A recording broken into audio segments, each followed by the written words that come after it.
Get ready for the show, it's about to begin.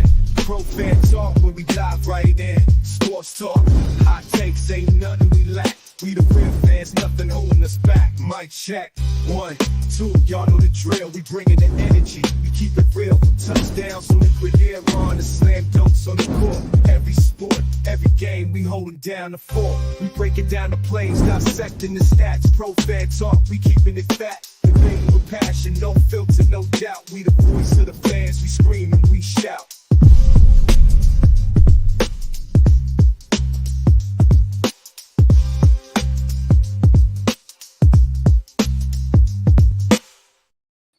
And what's up, y'all? We are back. They about to get it started. Looks like Angel Reese and Camila Cardoso are both starting tonight for Chicago. And let's just put it out there right now. The Connecticut Sun are the best team in the WNBA right now. Not Las Vegas, not New York, not Minnesota. It is Connecticut. And DeWanna Bonner's been leading that charge. She has been balling, all of them. Alissa Thomas, Dejanay Carrington, their whole starting squad has been phenomenal. And Chicago got their work for them, got their work cut out for them. So let's see if I can get my interactive little display going. So give me a second. They just started the games 2-0. Chicago scored first. Camila Cardoso got a block already. Gets it into Angel Reese. Angel Reese scores, getting it down low. I like how Chicago, they know what they got to do, get the ball down the low, and they get the ball up quickly. All right, let me see what we can do here. There we go. See if we can fix some of this right real quick. Let me see.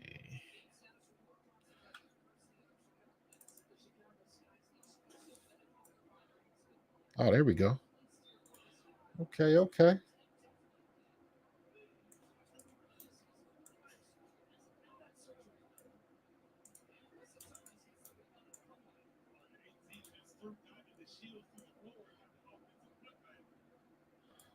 There we go. Now we got the score up using a different data source. So we'll see how this works.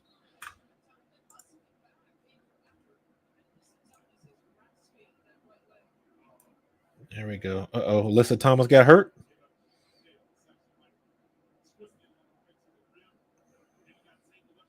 Yeah, she ain't happy. Long shot. She goes up.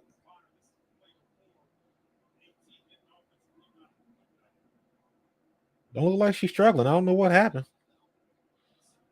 She must have tweaked it.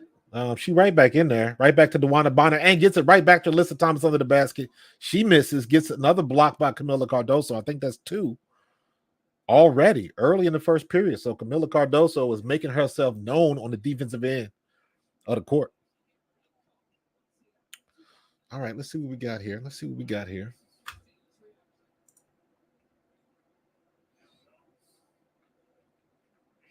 So we can get a play-by-play. No. Ooh, I like this. Can we do this? Ooh, I like this. Hold on. Let me see if we can do this in the see if we can do this.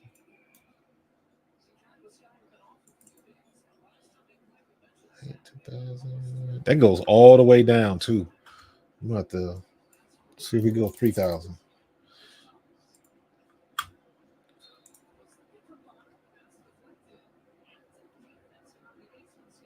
Tell you what, Chicago getting a little confidence up out here. Where is all right? So that's not it. So we can't. Huh. Can we get the live play-by-play, or is it not going to do that? Interesting.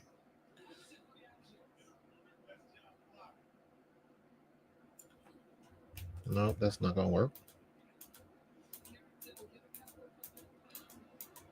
Ooh, this is ugly. What did I just do?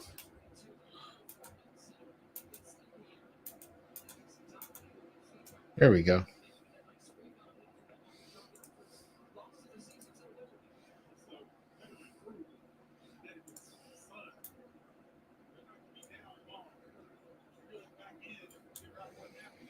Four game.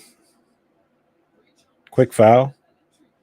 See, just when I think that the refs are like getting into it and calling the right calls, it gets all over the place. It gets inconsistent again. So, I don't know what's up with that.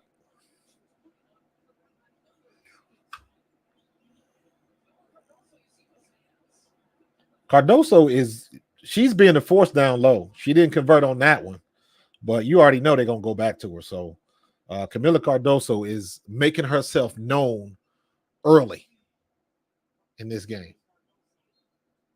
All right, let's go to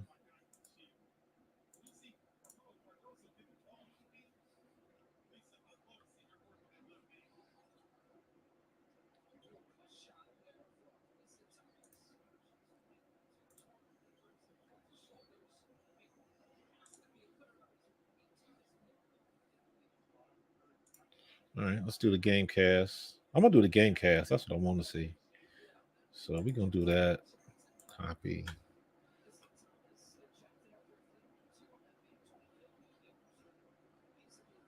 Let's see.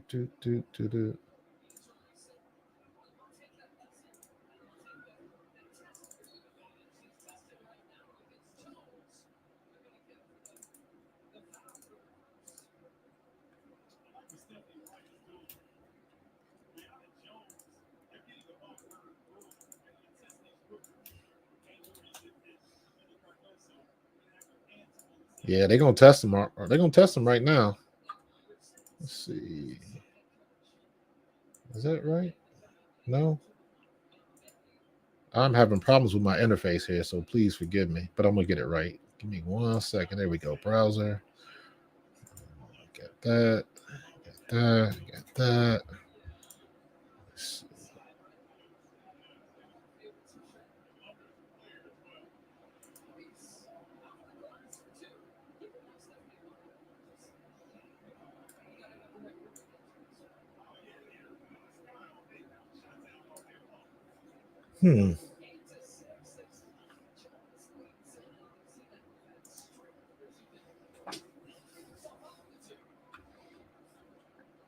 Wow.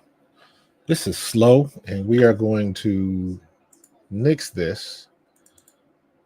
And we're going to go with ESPN because I'm trying to go with Yahoo, and Yahoo is super duper slow right now, and I'm not digging it.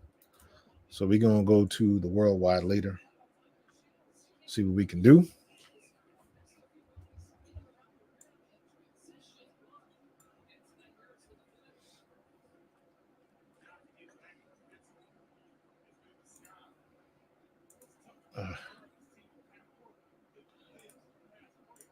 There we go.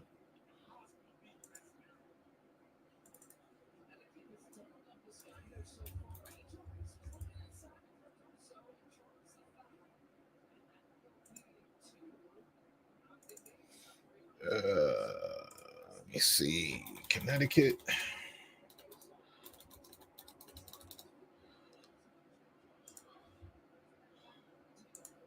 And then that is Chicago.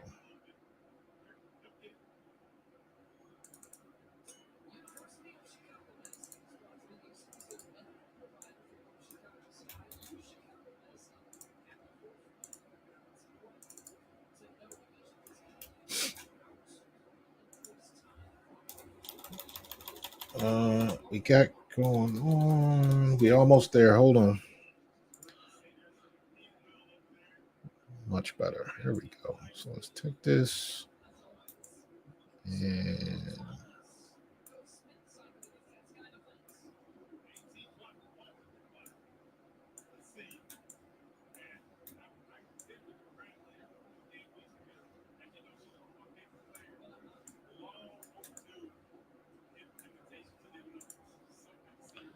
and we'll have to deal with that.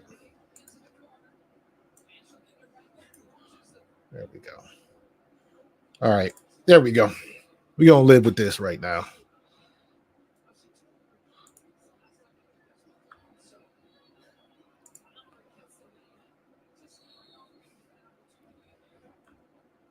Trying to get the full play-by-play, but let me see. Give me one more second, and let's get this. This is 8-7. There we go. Now we can get it rocking. There we go. Now we own and running. Just got to get rid of them ads. That ads will go away when the game comes back on. They went to commercial. 16-8. Connecticut gets out to an early lead. And yeah, like I was saying, they are the best team in the league right now, hands down. They are the best team in the league. So Las Vegas is starting to show a chink in the armor a little bit. But you can't. Connecticut is just steamrolling over everybody. They had that loss the other day, but that was a close game. So, yeah, they are the team to beat, man. They are the team to beat. So,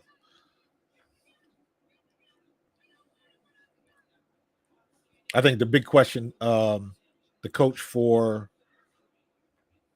Christy Sides for Indiana and the coach for Washington, the big question is, are they going to make it through the year? And the way they're going, I don't know. Although the Mystics looked damn good the other night, getting their first win. Brittany Sykes came back from injury, and maybe that made all the difference in the world because they look like a whole different team. And they look a lot better with not trying to run everything through Aaliyah Edwards, not trying to force your rookie to shoulder that load so soon.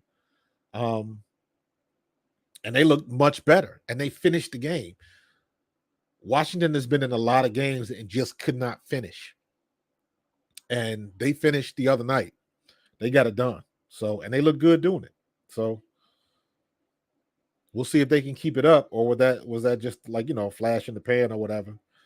But they look good. Expedia members get member prices and rewards for future trips. With the rising popularity of gaming and sports betting, New Jersey's Division of Gaming Enforcement has tools. Let me see. We'll go recruiting on X real quick. And you guys already know we're gonna be doing I got my notes. I got a list of topics we're gonna talk about in the post game show. Connecticut being the new best team, Las Vegas showing chinks in the armor. A little bit on Enrique. Obviously, we're gonna talk about Chelsea Gray. The Mystics, we're gonna get more into the Mystics getting their first dub. And one of the things I wanted to talk about is the CBA coming up in 2025. Because this is all of this hoopla with Caitlin Clark and the women saying what they're saying in for years, been complaining about, equal pay and percentage of the revenue and all of that kind of stuff. This is what it all comes down to, the collective bargaining agreement. So we shall see how that's going to work. Dejanay Carrington just ran into Camila Cardoso, and Camila did not budge. I think she got the foul, but Dejanay Carrington, like she hit a brick wall. So that was a floor foul. She did not get the and one, so she gave up the foul and they get the ball back. But still, she let them know she ain't going nowhere. Another turnover by Connecticut. Oh, you had Angel Reese. Dang it. Kennedy Carter drops the ball.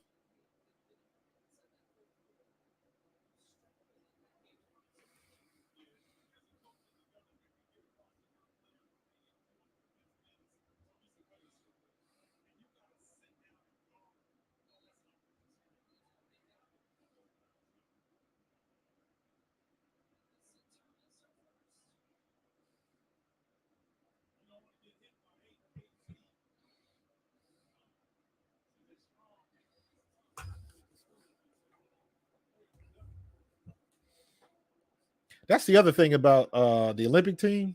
It's a lot of things that can happen. All of these girls that are on the team, it's a lot of things that can happen between now and when they go on their break. So at the end of the day, everybody got to stay healthy.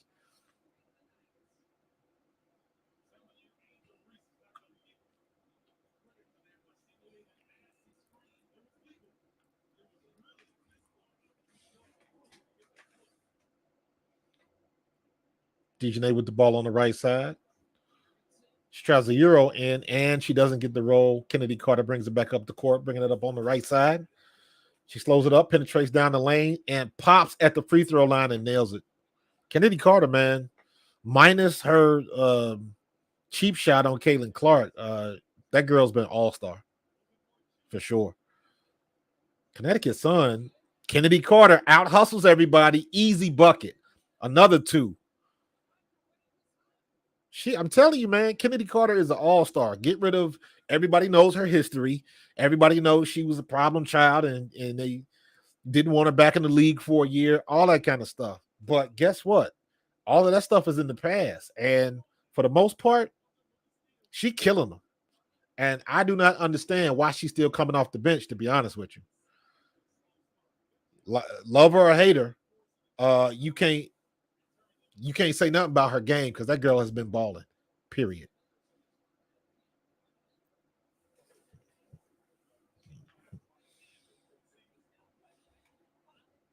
So Chicago on another little run. Now it's a 1 point game.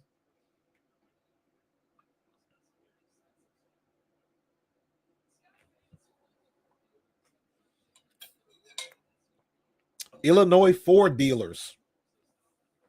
Tell you what, man, the WNBA need all the advertisement they can get. All of it.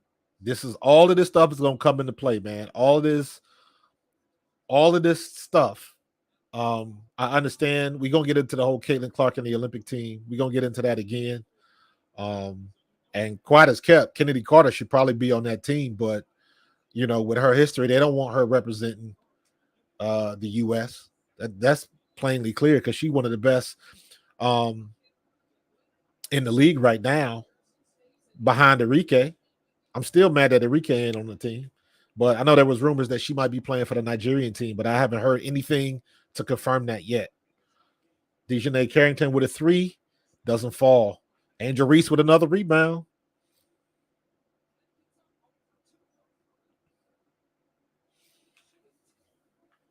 April Nicole, I like Kennedy off the bench. She gives good energy off the bench. Yes, she does. And she scores again. She one of the quicker ones in the league. She shouldn't be she shouldn't be coming off the bench. So I'm with you, Nicole. I'm with you, April. Chicago with their first lead, 17-16. And they first another turnover. Defense wins championships, y'all. I don't care what sport you play. Defense wins championships. Unless you're playing like ping pong or golf or, bowling or something.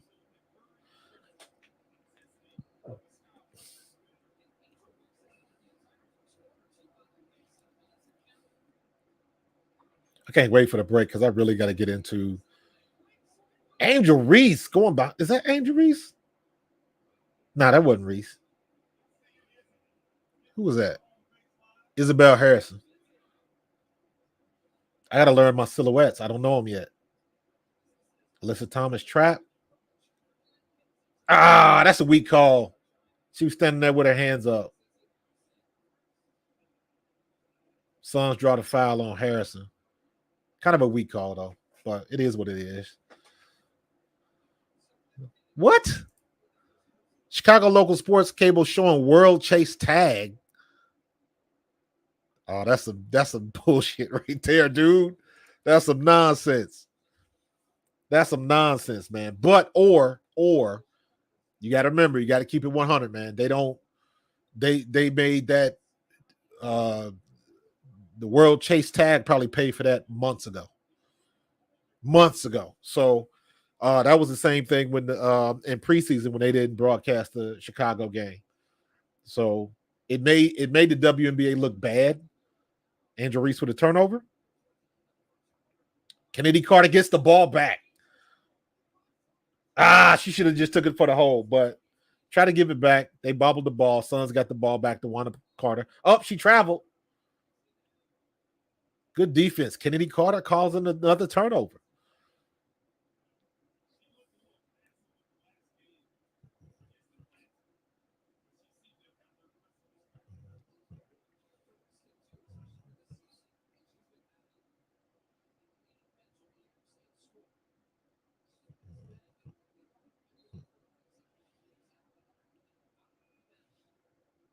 All right, 4-point lead. 4-point lead by Chicago. They playing tough in this first period. Minute 21 left.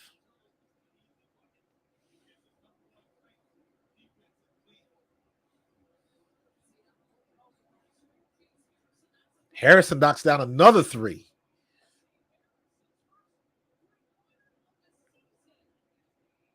Oh, that was her first 3-pointer of the season. I'm sorry. I thought she had hit another one. Who was that? Who else to hit? Maybe that was a 2-pointer. DeWanna Bonner misses. Kennedy Carter touches it. Orange ball.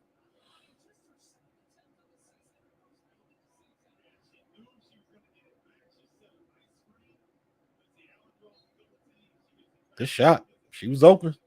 Listen, when teams hit their shots, they are hard to beat. Doesn't matter who you are. Kennedy Carter bring it up. Left side of the court. Kicks it out to Harrison.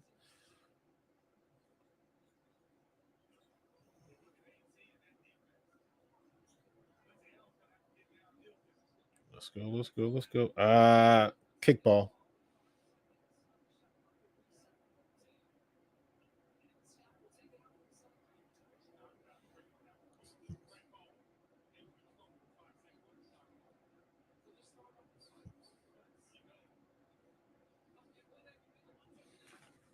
Gotta get my iPad out. I need some rosters right now.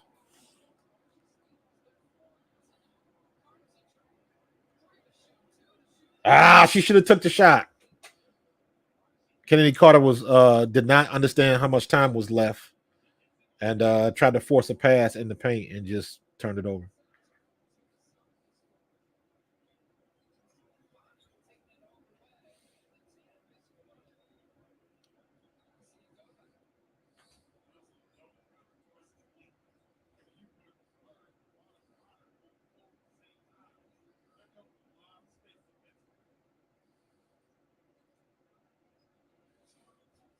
Kennedy Carter right the ball. She gonna pop that. That didn't hit. That one did not hit. She had an open shot though. I ain't mad at that shot. Alissa Thomas got the ball, giving it to DeWanna Bonner. Throws it up, trying to draw the foul and get the three. Foul on Allen, Lindsay Allen. Remember that, Lindsay Allen. Trying to get these silhouettes down, man. When I say silhouettes, what I mean is I need to be able to look at the players and immediately know who they are. So I got to recognize their body type. If I can't, if they're not close enough to see the face. So that was Lindsay Allen, 15. So let me see. Dog scores.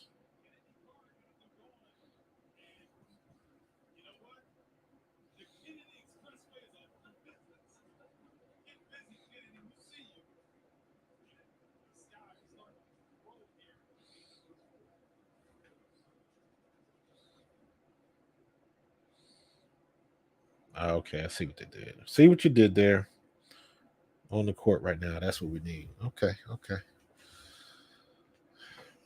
Like that. That's a shame what they're doing in Chicago, though, man. That's a shame. But that's the way it goes sometimes. That's the way it goes. Ain't really much you can do. But just they'll get it in there. I wonder what I'm wondering if there's anything on, like I'm looking on ESPN on the site, if it'll say anything about the attendance. Like how many people are at the game. Position, Suns injury report, team stats. Chicago shooting 60% from the floor right now. 50% from three. I don't know how many shots they have. but it's they're shooting the ball pretty damn good right now.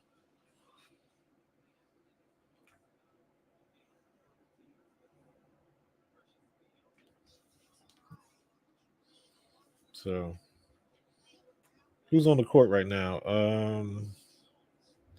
Alissa Thomas is leading 6 points. She's 3 for 5.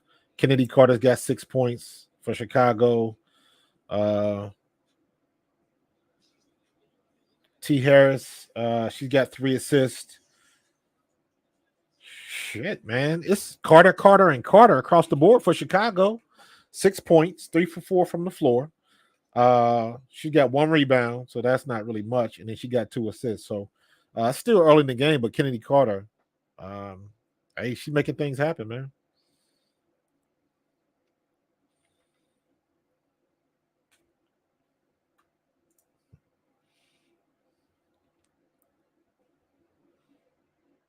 Camila Cardoso back in the game.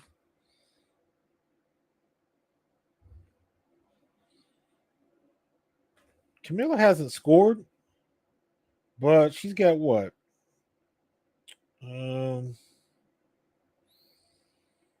She got 1 block. I thought she had 2. Okay.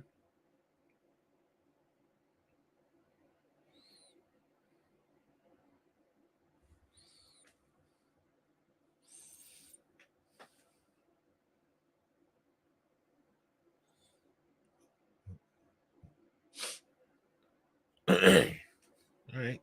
Ball game. Christian TV networks.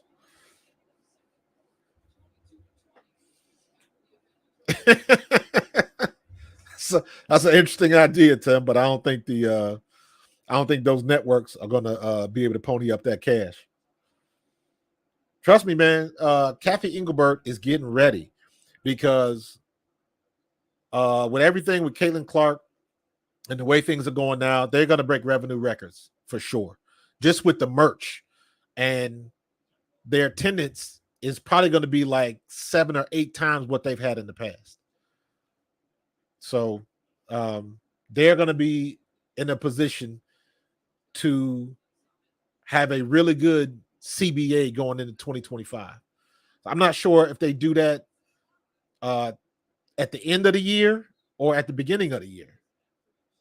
Is it going into 2025 or is it the end of next year? So I would think it would be in this offseason going into the 2025 year. I got to look that up.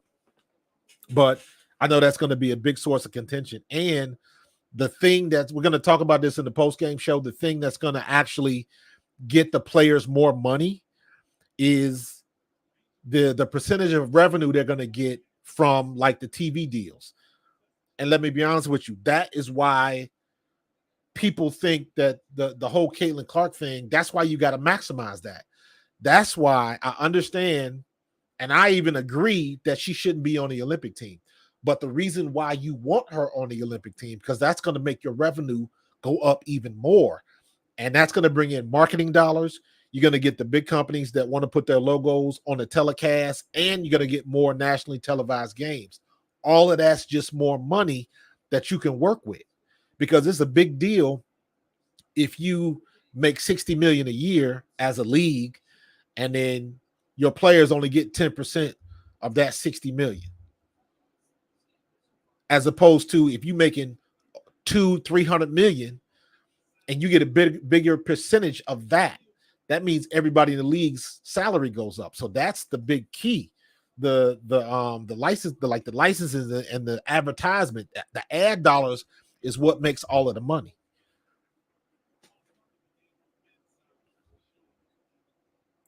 Camila Cardoso just scored her first points. Is that Jones? Off.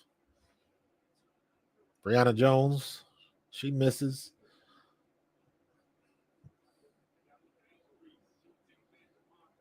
Oh, good spin. Go up. She waited. She get the roll? She does not get the roll. Connecticut gets the rebound. Thomas is coming down the court. She just put the shoulder down and just ran over like a damn running back.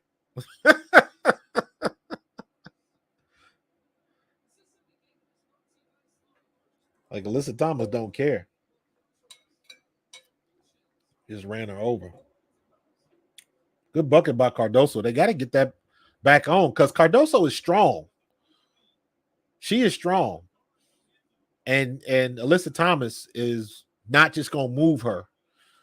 Y'all saw that play where she just basically just like threw Caitlin Clark like a rag doll. Alissa Thomas be in the weight room. Don't get it twisted. Don't get it twisted.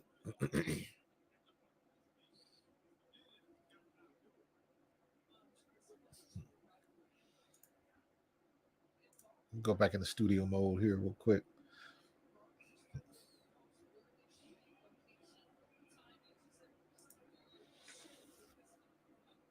I'm going to, I like that. So what am I looking at? So, I'm looking at the ESPN thing. And I'm looking at the game cast. So let's go here.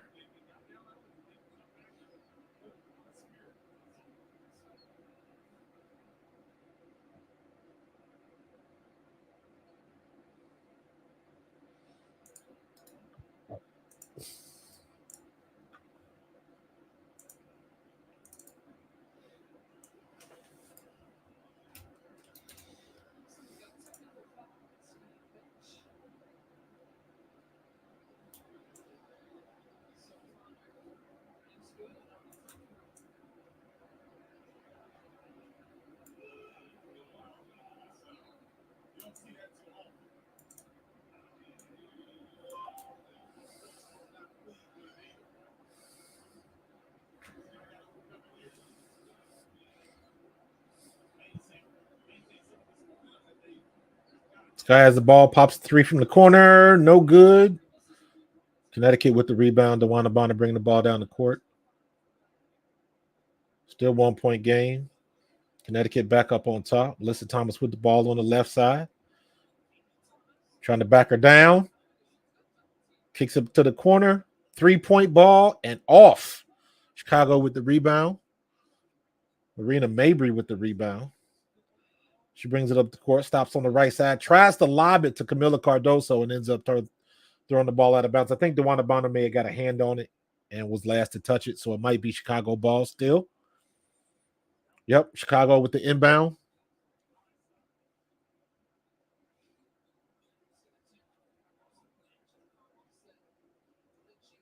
Marina Mabry tries to penetrate, kind of with a quasi hook shot, doesn't fall. Connecticut brings the ball down the court. Taisha Harris gets it up. Right by Camila Cardoso for the two. 27-24, still a one possession game. Timeout by the Sky. T. Weatherspoon is not messing around.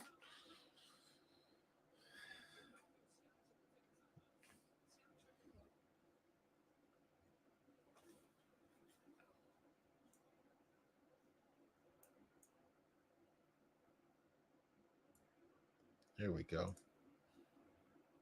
I like that. I like that. There we go. I like that on the left side. So now you can see who's on the court. I'm gonna keep this layout.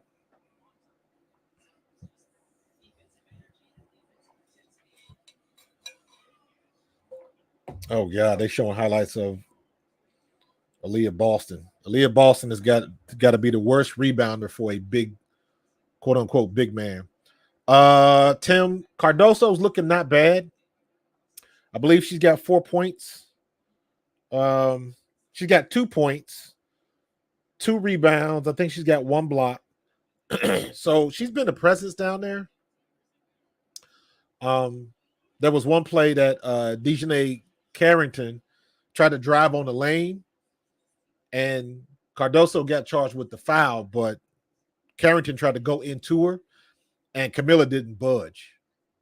And, Carrington ain't bringing that much weight to the game, so that was a bad decision. I mean, she drew the foul, but, yeah, she knew not to do that again. And let me be honest with you, as strong as Alissa Thomas is having a problem handling her.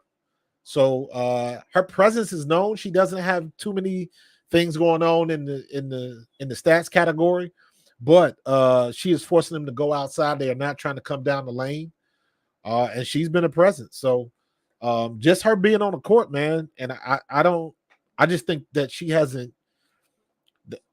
I don't want to say they haven't figured out how to use her yet, but defensively, she is definitely changing some shots. Even though if she doesn't get the block or something like that, she is forcing them to change their shots, and is making a difference. So stat wise, it's kind of meh, but just her presence on the court is making a difference, in my opinion.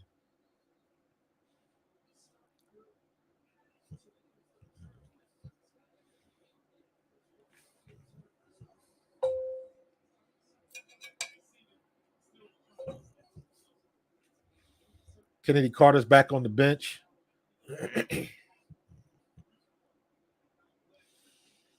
3-point lead. Still a tight game, man. Still a tight game.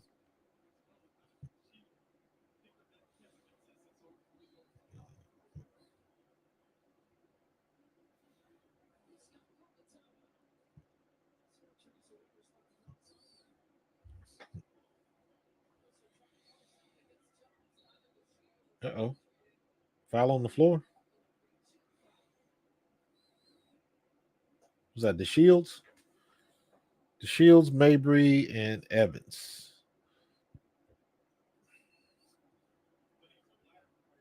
Mabry bringing the ball out.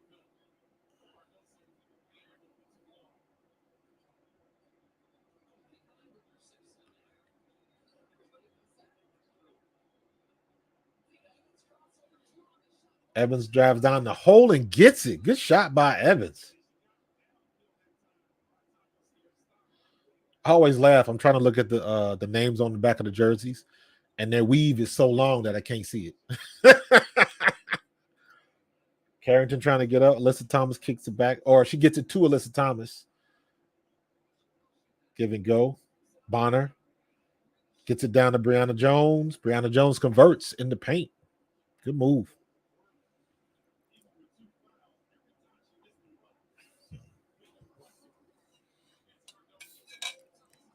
Yeah, Cardoso's got 2 fouls, so they're going to challenge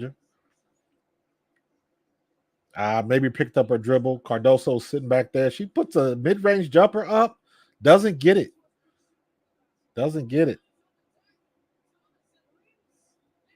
Reese fighting. Got some words for Alissa Thomas. Oh, Cardoso with the block. Ooh, maybe with the fake, did she get the 3? Oh, that would have been a good conversion. That was a good sequence right there. Good hustle by both teams. Chicago got the ball back, and DeWanna Bonner is just too fast for Camila Cardoso, and Cardoso picks up her 3rd foul. If you got Cardoso one-on-one, you going for it. And Cardoso, she got her. She just slapped Bonner stuff. And Cardoso just looked at her. But these girls come to play, man.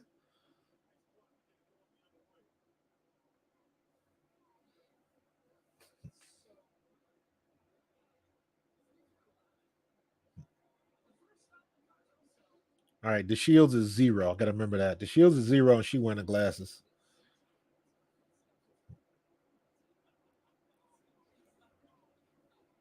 Bonner sinks the first free throw. She misses the second. My the on-screen stream, that information is quicker than my WNBA stream. So Angel Reese with a rebound. Evans brings the ball down the court. Evans trying to penetrate, keeping the ball moving. Cardoso sets the pick. Oh, gets the ball up high to Cardoso, but she cannot convert. But she draws the foul on Alissa Thomas. So now you got Alissa Thomas with 2 personal fouls. Cardoso has that can't be right. Cardoso should have 2 fouls, I believe. Huh. Maybe they get those to Mabry. I don't know. Cardoso hits the first free throw. Kennedy Carter comes back in the game. They gives a spell to Dana Evans.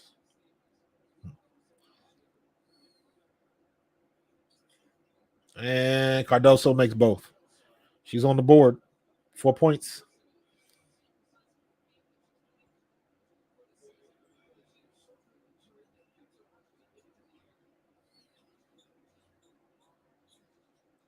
What I got Mabry guarding Bonner? Jones penetrates. Little layup, little floater layup. She gets it. One possession game. Mabry at the top of the key. Kicks out to Angel Reese. Angel Reese gets it to Kennedy Carter. Kennedy Carter dribbles down, sets up at the top of the key. Cardoso on the right side kicks it back out to Kennedy Carter. And she blows by Alissa Thomas, dumps it to Camila Cardoso, and Cardoso finishes for the deuce. Good play right there. Kennedy Carter collapsed the defense. Everybody came to her, and then she dished it off to Cardoso, maybe 5 feet from the basket.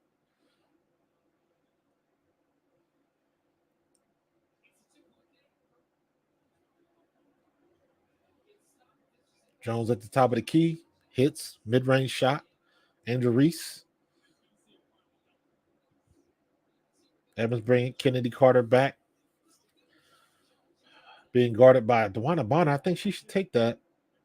She's quicker. Allen with the ball. Oh, loses it, gets it back, but doesn't convert. She had the open lane to the basket. She just didn't. She just missed the layup. Alissa Thomas. Top of the key. She picks up the dribble. DeWanna Bonner got it. Deep three-pointer. Short. Maybe brings the ball down up the court. Uh-oh. Somebody's down. I think Lily Allen's down. Kennedy Carter shaking and baking. And gets the reverse. Blows past Connecticut. Good Lord. That was nasty, man. Y'all better stop playing. Another steal. Angel Reese finishes. Easy buckets. Chicago ties the score. Connecticut gets the timeout. Chicago coming to play right now, man. Kennedy Carter is blowing by everybody. All right. In my eyes, it's been enough time from the nonsense of the game against Indiana. Right now, Kennedy Carter is arguably the best person on the court right now. DeWanna Bonner is struggling. Alissa Thomas is struggling with Cardoso. Chicago is coming to play. T. Weatherspoon have got these girls in their bag, and they are playing like it. So they still got a chance because they take a lot of teams to the playoffs. So a lot of things can still happen, man. If you check back in history, Tim, and I'm saying this as a rookie fan, when you go back and look at the past couple years, some of the teams that made it to the playoffs didn't have the best records, not even close. So even though they didn't have great records, you still had that opportunity to get to the playoffs. So Chicago could definitely make it to the playoffs, man. And just shoot, look at Las Vegas. Las Vegas is 500 now. All that talk about Las Vegas being the best team, repeat back-to-back champs, they going for a three-peat and all like that. It ain't looking that way now. Not looking that way now. So we'll see what they can do.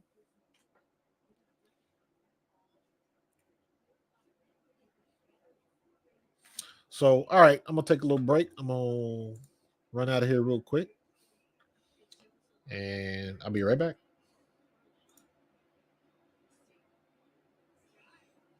Scoreboard. No. Nope. What's that?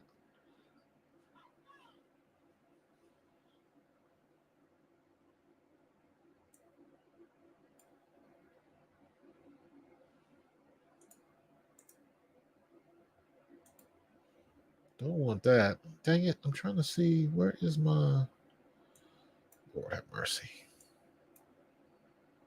Ad blocks, ESPN. Is this it? No.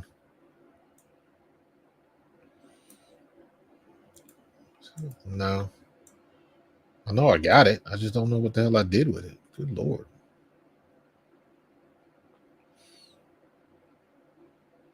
Oh well, we'll get it in a minute.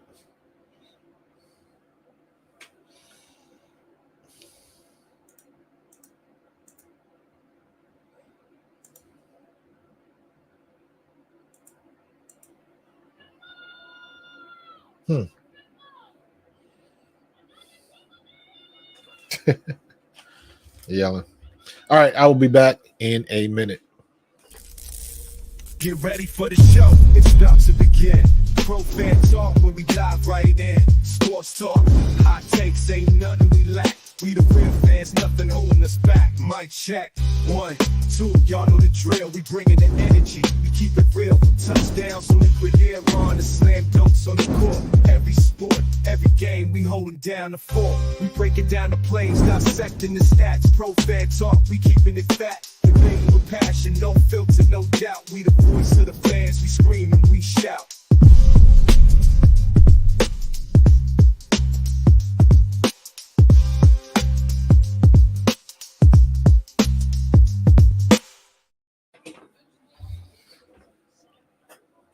$37-34. Connecticut is up top. Allen's bringing the ball down the court. Who's guarding her? I don't know her name. And Dejanay Carrington drops the ball, knocks the ball out of bounds from Mabry. Chicago gets the ball back. Who is Bonner? Thomas Jones, Carrington, Burton. Burton, number 22. Again, trying to learn all these silhouettes, man. A lot of players. Kelsey Plum divorcing after 1 year, not helping the Aces. The Raiders traded her husband to New York, hurt their marriage. Now he retiring. Yeah, I saw that. But here's the problem with that. He had to know that was a possibility when he got into that relationship. He's been in the game long enough, especially when you're talking about the NFL, man. The NFL stands for not for long. And that the chance, the possibility of being traded or cut or anything like that is ever looming. And if you are in the league, you know that. He knew that. They had to know that. So I don't know if he started tripping on the distance or whatever the situation is. I'm not going to put no hypothesis on their relationship, but he had to know that. They had to be aware of that was a possibility. And if that was why they were divorced, that he didn't want to, the distance was too long or whatever. It's like that works on both sides, man. You know what you're getting into, especially when you're talking about professional athletes. If they didn't, they should have thought about that. So, but that ain't got nothing to do with what's going on Las Vegas on the court. Not at all. You just got people getting with them. Asia Wilson is still balling. They just not finishing games like that. And people taking it to them. And I'm noticing that when teams do play Las Vegas, they make it a point to keep the ball away from Asia Wilson and make somebody else beat you.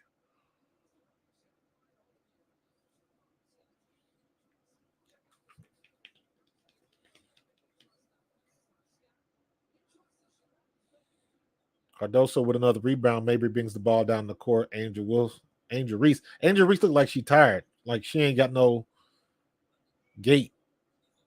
Like her steps is like heavy or something like that. I don't know. But she was shuffling down the court like she can't run. I don't know about that call on Carrington.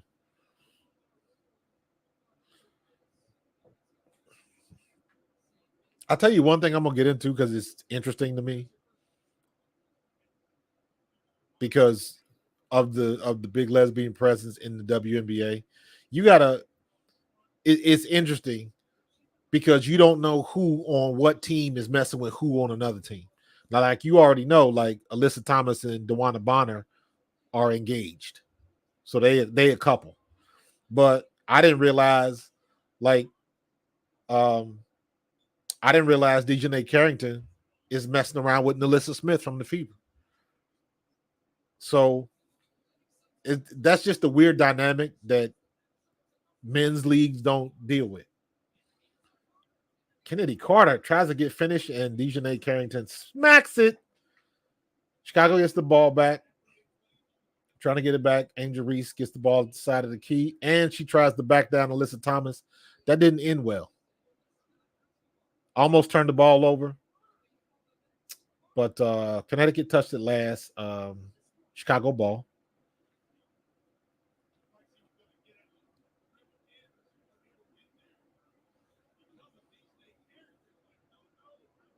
Yeah, Dejanay Carrington got up and just swatted that.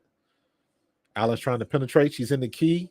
Mid-range jumper and does not get the roll. Camila Cardoso with the rebound. Does not make the bucket, but she does get the foul.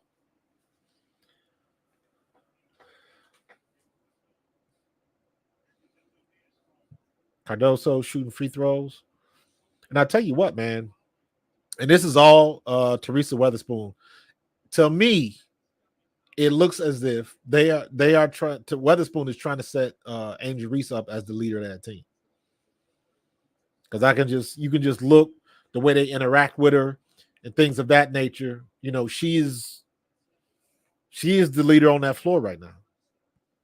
When they go into their little huddle, she the one doing the talking, all of that kind of stuff. That's smart by Weatherspoon.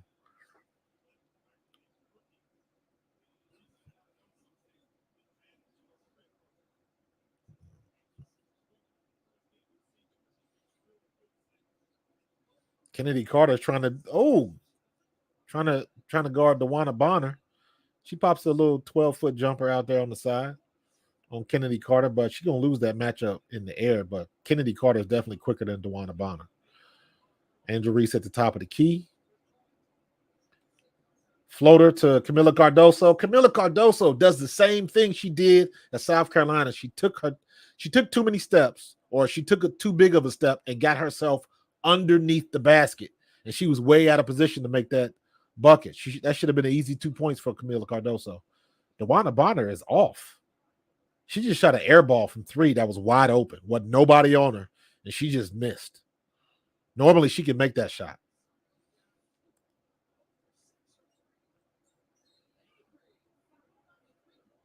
Mabry gets the foul on the 3. She's going to the line of scrimmage to shoot 3.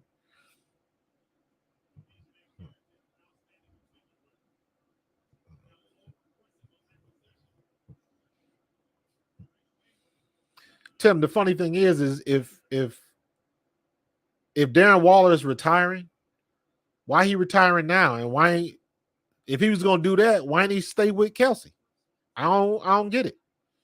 But again, I mean, there's a lot of unanswered questions there. So, you know, not trying to get into that because stuff like that can get ugly. And I hope they don't end up getting to the tabloids and all that kind of. I saw he made a music video or something goofy. I ain't even watch it, but I heard it was trash.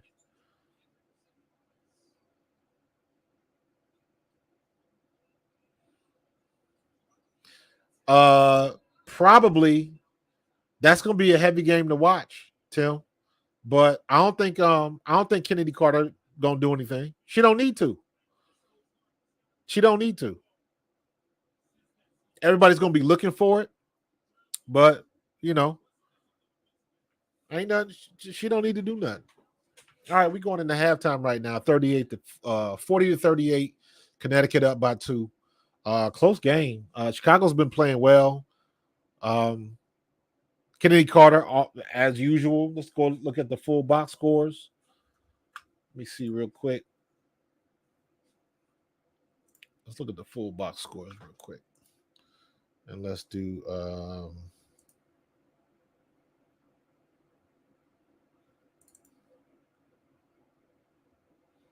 what's going on here?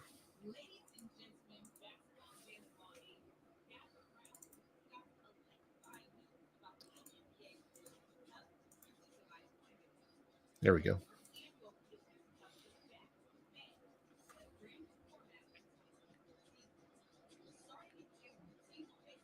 All right, let's see what's going on.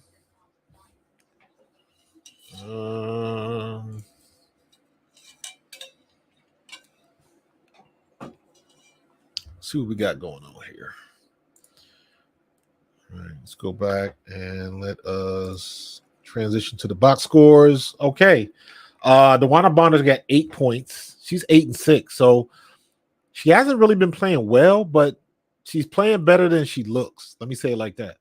Alissa Thomas, 8-2 with 2 steals.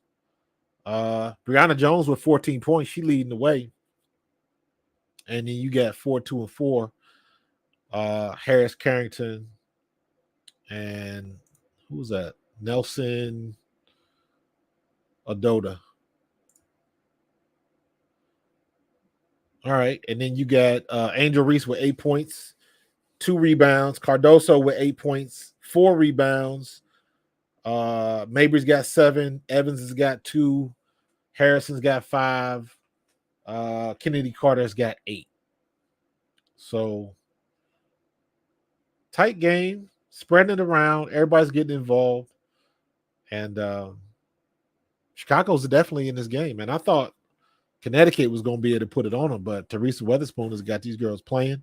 Camila Cardoso has been a force down low. She doesn't have like a ton of points, but like I said, she's making people change their shots. She should have had 12 points right now because there was a couple buckets under the basket. That one she just missed. And I remember saying that when I watched the NCAA tournament, for some reason, maybe her gait is just that long, but for some reason, she'll be like 2 feet in front of the rim, and she will put the ball on the ground on the court and take a huge step, and she literally will be underneath the backboard. So she got to try to come up and scoop it and do some type of reverse to get a layup, and she shouldn't have to do that. And I just chalked that up to spatial awareness. Like, yeah, she got to get better at that. She's giving up points. That should be easy points right there. I don't know, Tim. Talking about Kelsey Plum. I don't know what the situation was. I thought it was kind of like I said, when you in the NFL, you understand that business. At any given day, somebody could call you on the phone and say, hey, man, you just got traded. Or they can say, hey, we going in a different direction. Bring your playbook. We'll pay you out the rest of your contract, but you're not with us no more. Like different things like that, man. And you got to remember, your whole life is in a city or somewhere. And he was trying to maneuver around for them. I don't know. Is there other things going on with this? Like, did he want to get divorced? Did she want to get divorced? Like, how did that work? So, I don't know, man. It's a shame. But, yeah, I don't know what the deal is. Let me see. Will the Fever retaliate and foul Kennedy Carter hard? No, because the Fever ain't got nobody on their team that's about that life. If you remember, I was talking about that when it happened. What's going on, Bow? Bow 316 in the building, y'all. We talked about that when it actually happened. And Aaliyah Boston ain't about that life. And I was listening to Monica McNutt when she was talking to it may have been Bomani Jones. I can't remember. But she made mention of that about a time when she was with Georgetown and there was a fight and she was on the bench. Because she was like, if you're not about that life, you can't just flick a switch. And she's right. If you're not a fighter, you just all of a sudden Aaliyah Boston just ain't going to be in there throwing hands and stuff like that. It don't work that way. Does not work that way. I don't know if Kelsey Mitchell's like that. I'm not sure if she was on the floor. I don't know what the situation is. But bringing in an enforcer, what good is that going to do? If they still missing shots, if Christy Sides is still substituting people, like so what? They was getting beat like that, and you didn't like the effort, man. Leave them in the game because you ain't going. It's just a bad look. You got to be careful when you do stuff like that as a coach, because people can take that the wrong way. You just got to be careful because you got to set the right tone. You know what I'm saying? If you good enough coach, your team ain't gonna be doing that. So,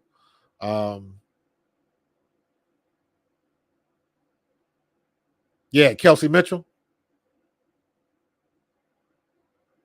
Here's the thing with that, Tim. Because I got thoughts on that too. And that is very reminiscent of what was going on with Tiger Woods back in the day. Because remember, to me, that is my comp for Caitlin Clark right now. Tiger Woods is her biggest comp. And I'm not talking about the talent, because when Tiger stepped on the course, everybody knew that this dude was for real. Everybody knew that, right?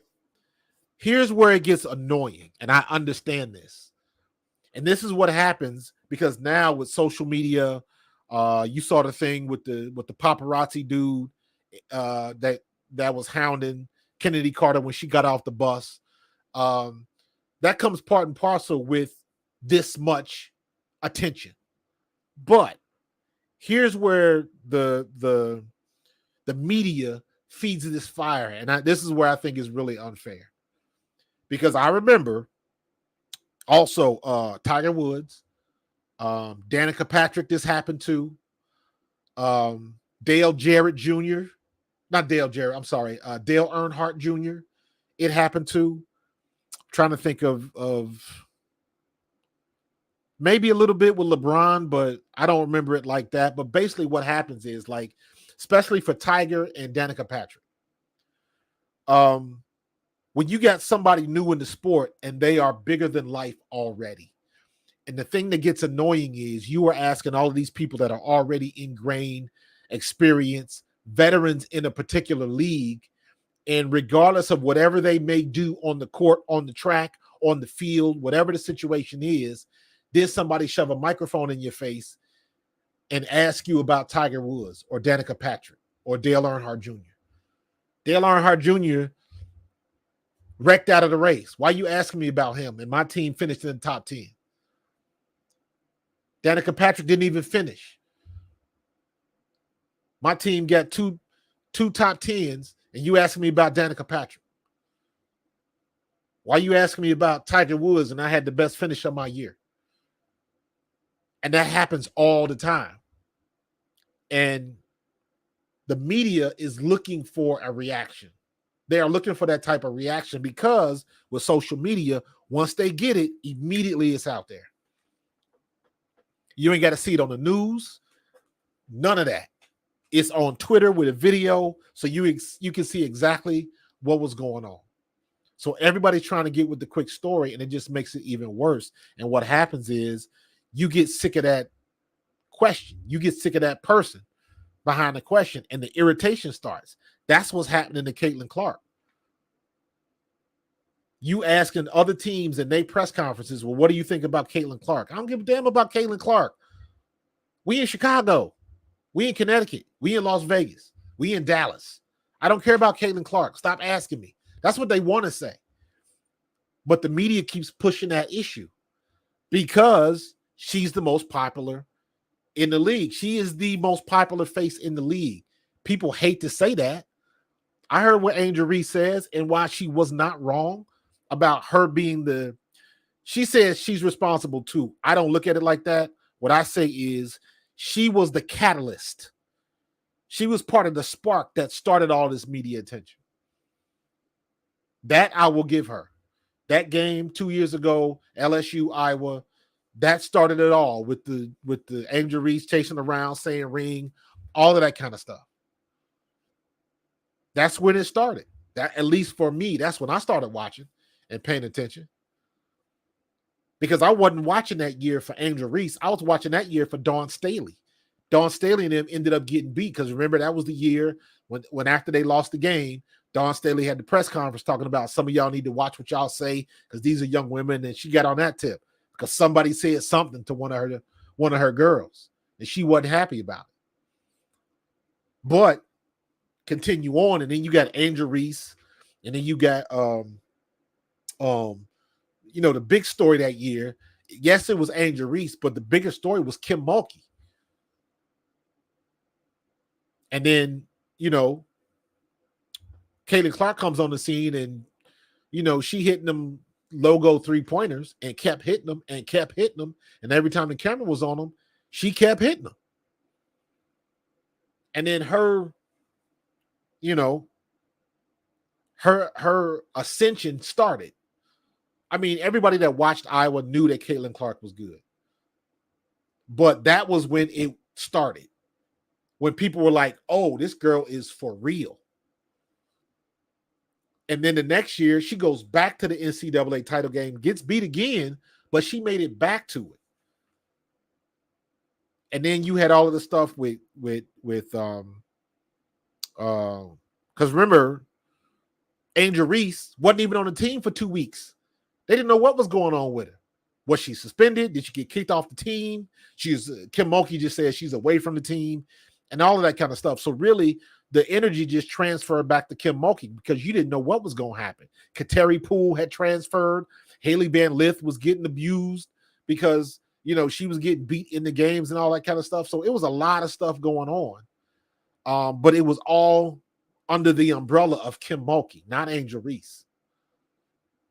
Her and Flau'jae Johnson's mom was going at it and all that kind of stuff. So it was a lot of turmoil with LSU. Now that attracted the attention. Meanwhile, up in corn country, you getting Caitlin Clark releasing tapes of her training. She was about her business. And that's what people like. And it became good versus evil, but the people don't choose that. Angel Reese, she walked into that when she said she wanted to be the villain. And she was the one following Caitlin Clark around doing this. Although I still say Caitlin Clark deserved it because Caitlin Clark talk a lot of shit. So you get what you get. You get the energy that you give. And Caitlin Clark can talk shit with the best of them. Don't get it twisted. So I didn't have any problem with Angel Reese following her around. Now, I will say, if you want to say that was unsportsmanlike and all that kind of stuff, following her around, when she hit her with it the first time, I was like, you did it too. But when she kept following her around, I was like, all right, that's a bad look. But it was what it was. And you can just imagine some of the stuff that they was talking. I mean, again, not condoning what Kennedy Carter did, but if you go back and look at the tapes of that game, Caitlin Clark was talking shit to Kennedy Carter. Caitlin Clark got in her head. People don't want to say that. Caitlin Clark got in Kennedy Carter's head. Why else would somebody that's all with 3 and 4 years in the league go after a rookie, cheap shot a rookie in that fashion? She didn't even do it with the ball in play. So Caitlin Clark really had to be in her head. So,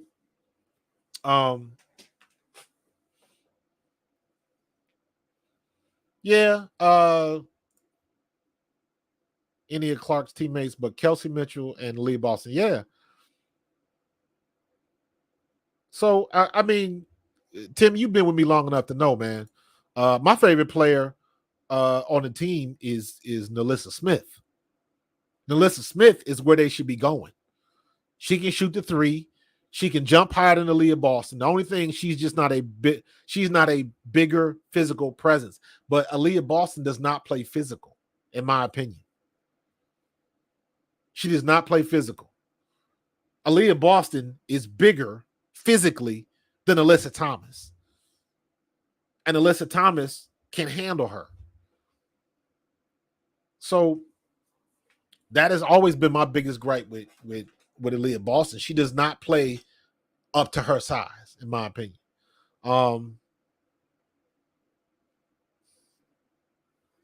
Yeah, that was another one of them situations where, like, you asking the wrong person, but they asking the questions because they want that. You already know my affinity with Kelsey Mitchell, so I ain't gonna speak wrong on Kelsey Mitchell, but that was kind of the something else had to be going on, because for her to snap at it like that, and it's very easy to avoid. You could have made up something. You could do the coach speak. She's been in that situation before. So I always say, again, I ain't condoning it because that was a bad look on her. And now you get into the everybody saying that even her teammates don't like her and all that kind of stuff. And I was like, and that's when I'm like, well, why? Why are people saying that the teammates don't like her and all of that kind of stuff? That don't make sense to me. But if that's how they acting, that's how they acting. So, like, my problem with like some of the people in the W and all that kind of stuff, I don't think anybody has it out for Caitlin Clark. I don't believe that for a minute. I don't believe that for a hot second. Because especially when I went back, because I was like, after the Kennedy Carter thing, I went back and looked. Because I was like, it sure does look like they targeting her for whatever reason. Because Caitlin Clark really ain't saying shit to nobody. She the one keeping it professional. Everybody else got a problem with her. Or at least that's what it looked. That's what the optics are. And that's the bad thing about it. I don't think anybody really has it out. Because I will tell you, and this happened in the NFL. When you are a top draft pick in the NFL, everybody gunning for you. You taking somebody's spot. And you getting paid more than some of these vets that's done been in the league for a while. So yes, there is a little bit of jealousy and resentment, and they gonna prove to somebody, they gonna put it on tape. Y'all paying all this man some money, and I'm gonna school him when I get my opportunity. And that's exactly what happens. You a high draft pick at wide receiver, go ahead on across that middle and see what happens. See one of these vets don't light you up. That's what they supposed to do. So the treatment that Caitlin Clark, because you remember a week before that, Angel Reese got slammed on her head. And, Cameron Brink done been knocked down. So it was happening to everybody, but because Caitlin Clark has all of the eyes on her, everybody thinks the optics of it is that everybody's picking on her. And that's not the case. And what I saw was when I went back and did my homework, well, let me go back. Literally, this is what I did. I went on YouTube and I typed in hard files in the WNBA. And I kept seeing stuff from 2 and 3 seasons ago. And what really did it for me was when I saw that fight with Detroit, Candace Parker's rookie year. So we going all the way back to Candace Parker days when she was a rookie. Her first year in the league, they was throwing down. This was a bench clearing brawl in Detroit. So they've always been physical. So I think the influx of new viewers just never really seen it like that. And they're not used to seeing women play physical like that, especially when you got all of this softball coming out of the NBA. You can't even sneeze on somebody without catching a foul in the NBA. So it's a different look, and most people ain't used to it. I saw the thing today.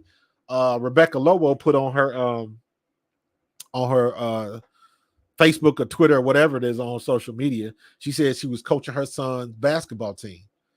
And she's been coaching her son's basketball team since he was like 9 years old, and the boy is 15 now.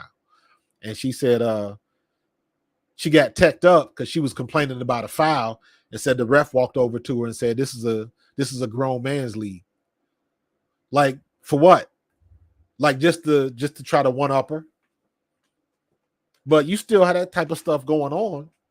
And you are always going to have people that are going to try to remind the ladies that, hey, this ain't your league. This is a men's league. You got to be tough, and that whole narrative, mansplaining and all of that other kind of bullshit. So, good move by Brianna Jones. Good block by Camila Cardoso. Angel Reese bringing the ball down the court. She almost turned it over, trying to get the ball back to Mabry. She picked up her dribble and almost got caught. Why didn't they double her? Angel Reese is scared to shoot, and she can't dribble. And she just turned the ball over. DeWanna Bonner, free three in the corner. She can't hit. Alissa Thomas does the same thing she did to the Shields that she did to Caitlin Clark. Both fighting for the ball, and Alissa Thomas tries to just grab the ball and just take it and sling her around. Camila Cardoso with the block, man. Good play on defense.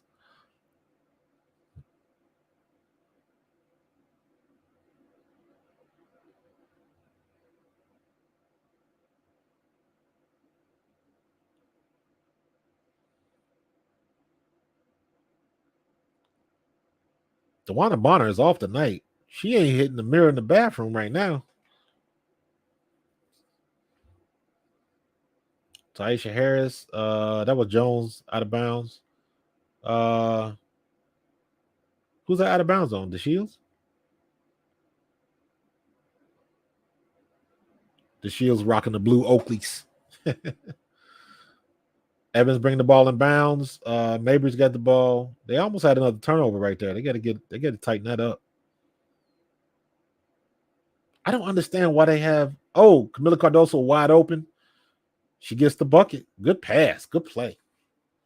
That's good X's and O's right there by Weatherspoon, and that's what I don't see Christy Sides doing that. Christy Sides run the same damn play all game.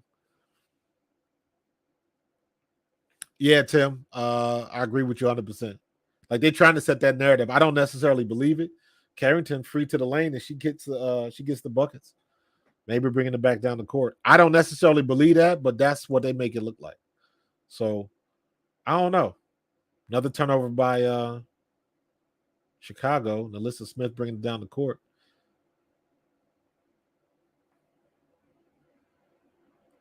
Kicks it out to Harris. Harris is on the ground, gets back up, and Alissa Thomas has got the ball, being guarded by Mabry. Another off. Angel Reese with the rebound. Evans brings it back down the court. The Shields has got it. Oh, good spin by the Shields on Bonner and gets the bucket. That was pretty. Ooh, that was pretty. I see what you're doing, Agent Zero.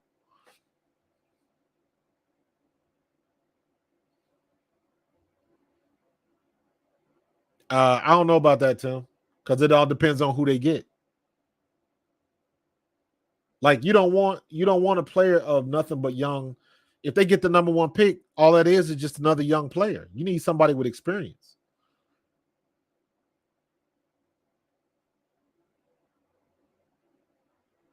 Mabry with the three.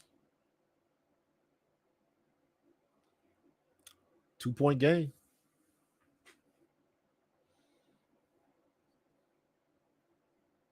Taisha Harris bringing the ball up the court. Evans is on defense.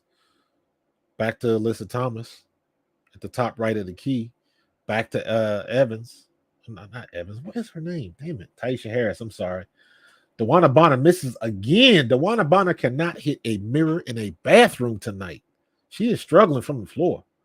She's got to be. She's not having a good night at all.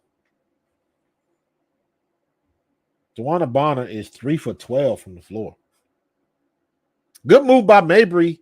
Doesn't convert. Should have been a foul. Doesn't get the call. Like, once again, I don't understand what is or isn't a foul.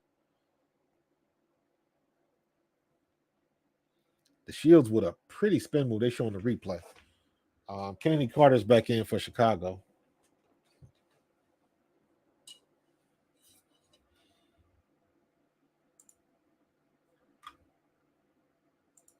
Oh, come on, man.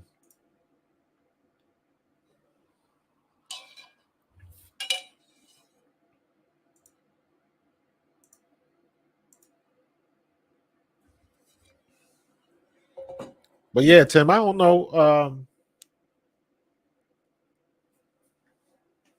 I don't know. Indiana got to figure out what they need, but I think Indiana would have a couple more wins if they had better X's and O's. Terrible call by the refs. Good defense by Cardoso, and they get it. They call it with the foul.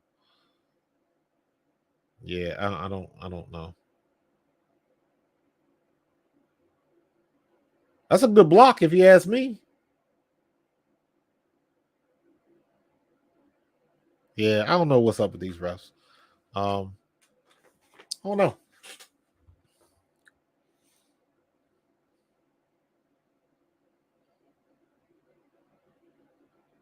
Carrington tried to go in, and she couldn't get over Cardoso. Cardoso got that wingspan, man. That's why Cameron Brink is having such a good year defensively. They got them wingspans. Cardoso is the same way. She got a huge wingspan.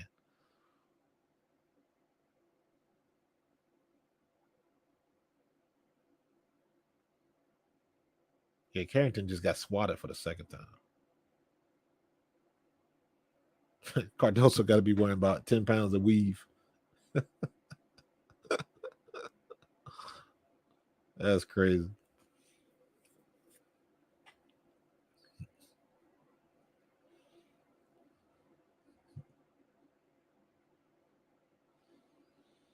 Still a 2-point game. Still a close game going into the 4 minutes left in the third. That is Cardoso. She's got what? That's not up to date. Let me see.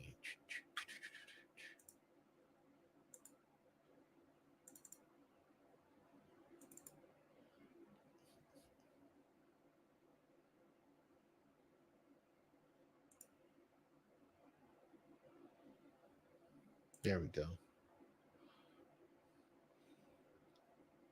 All right. So Cardoso only has one foul. Okay. Okay.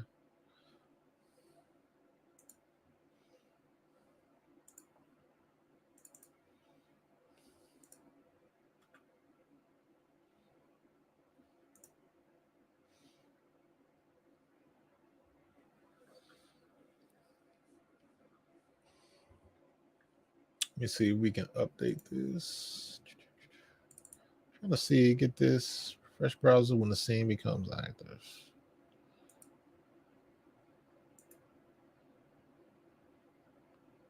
No.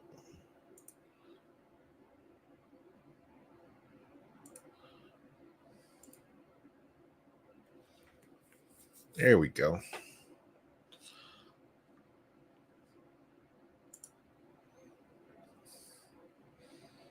That was a good block by Cardoso. Yeah, I don't know what her family situation is in Brazil. I know they made a big thing when Angel when Dawn Staley brought him over from Brazil. So I don't know what her situation is.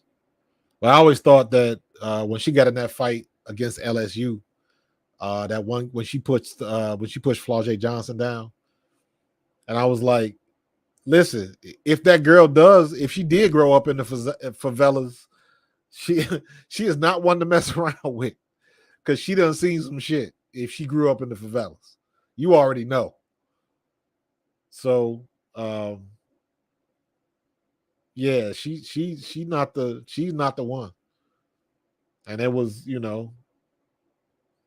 LSU found they got the FIFO program. The more you F around, the more you're gonna find out.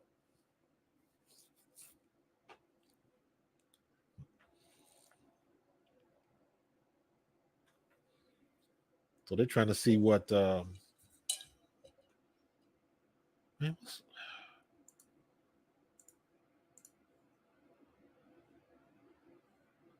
so now my there we go.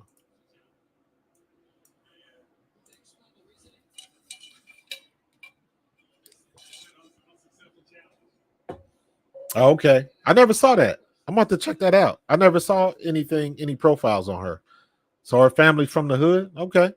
So again, she know, and somebody her size. I mean, even though she's pretty, but you already know she got teased as a kid.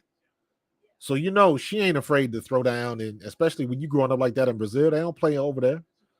So she one of them ones. That's what I mean. If you ain't about that life, Kennedy Carter, damn. Good rebound by Angel Reese. Man, that's the one thing about Angel Reese. She is not the tallest one on the court, but she is going to outwork you for those rebounds. She is going to do that. She is going to be the Dennis Rodman of the W right now. Where is she at right now? She got 6. She got 10 and 6. Mabry, Reese, and Cardoso all got 10 points. And Kennedy's got 8.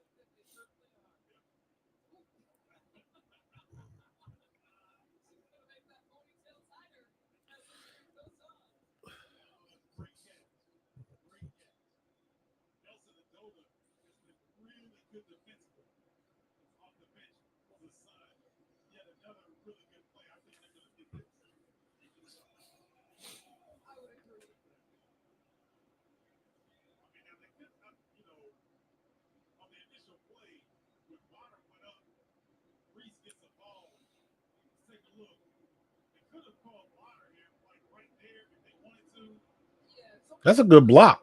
That's a good block on Angel Reese.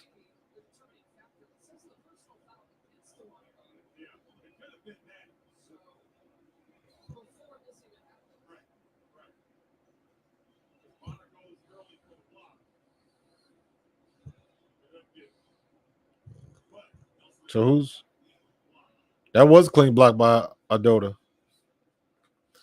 with a better scoring average. Yeah, she is. She been balling like that, man. She's almost averaging a double-double. And if she keep going the way she is, she's going to average a double-double. And if she does that for a winning team or a team that goes to the playoffs, she'll be rookie of the year. Easily. Not easily, because I still think people are undervaluing what Caitlin Clark is doing. Caitlin Clark is putting up points even when she have her bad day shooting. Look at what her average is now. She's had she's had 2 bad games, and she's had 1 game where it was like, yeah. And she still tops in scoring with rookies. So, people trying to say that she's struggling and stuff like that. I'm like, she ain't struggling. She have her rough spots, but she a shooter. She gonna have rough spots. But for right now, I would definitely say Angel Reese is probably leading, because when you want to when your team is winning games, and you got to see what is Chicago gonna do. I always forget that they haven't played as many games as the Fever have, so it's still up in the air, and they got a lot of basketball to play. So.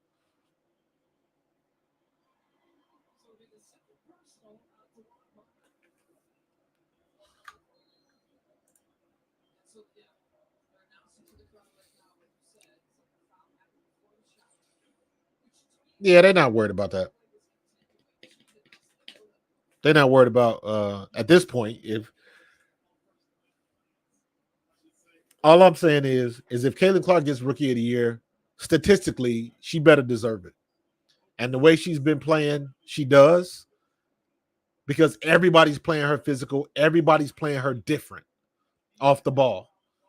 Because I'm looking at all these easy shots that Kate Martin is getting, and I'm like, they ain't guarding Kate Martin like they guarding Caitlin Clark. And that's obvious. Ooh, good. Woo. Good move by Allen. Good Lord. That was pretty. Vaughn, you got to watch it on the WNBA app, bro. I don't understand. Man, go ahead and get the season pass, man. It's only $40. You waste that at the bar. Carrington with a 3. Right now, it looks like Connecticut is trying to extend his lead. 5-point lead right now. But Chicago been playing tough all game, Vaughn.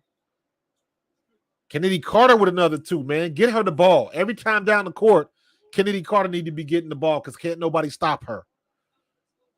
I haven't seen anybody in the league yet that can stop Kennedy Carter but her.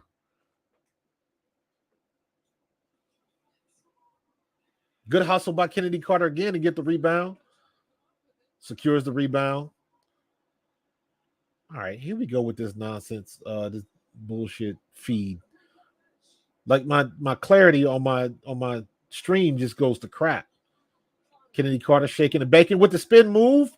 Tries to dish it off to Angel Reese. She gets the rebound back and gets the score.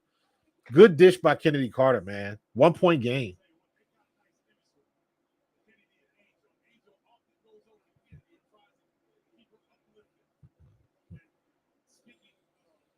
Chicago got the momentum right now. Ooh, banks a 3. Good Lord. Taisha Harris banks the 24-foot 3-pointer. Okay. Even though you didn't call it, but I'll give it to you.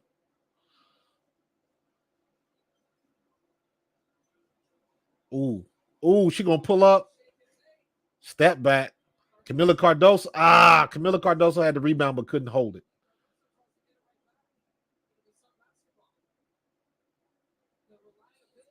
The one thing these rookies got to realize, and you know what? I can't say it's just the rookies. Everybody. The refs ain't calling it. The refs are not calling it.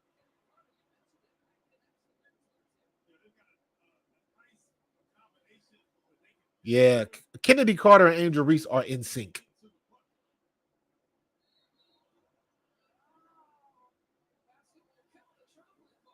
Good defense by Chicago. Good defense by Chicago. 4-point lead. Chicago getting close, Vaughn, but it's like they can't get over the hump. They can't get that lead back. They need a couple of defensive stops, and they got to convert. Like on this time down the court, they need to convert. They need to get a 3, or just get the ball in the bucket, make it a 1-possession game. Down low to Cardoso, kicks it out to Angel Reese. Another wasted opportunity, man. But Vaughn Richards vlogs. Appreciate you getting on the live stream, bro.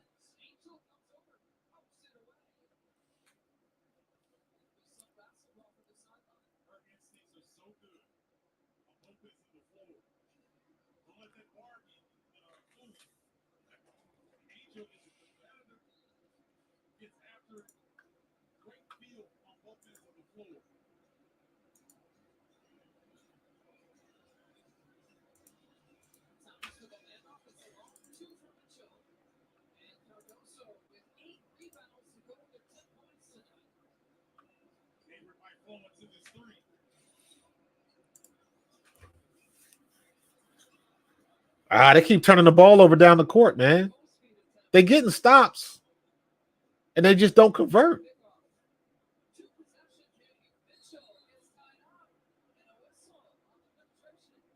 So who's the foul on? Connecticut got the ball back down the court quick, and they tried to penetrate down the lane, and they're trying to draw the foul on Allen and Cardoso. I think did they get that on Mabry or maybe Allen?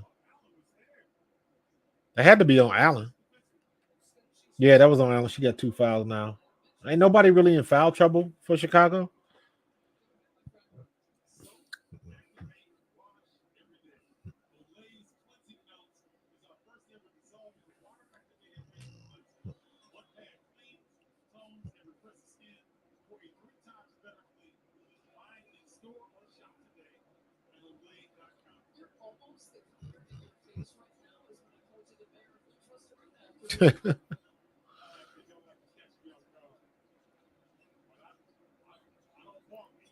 Maybe penetrate down the middle, and she puts up a floater, doesn't get it. Angel Reese with the rebound and gets the roll. Angel Reese, man, she is out working folks underneath. Don't get it twisted.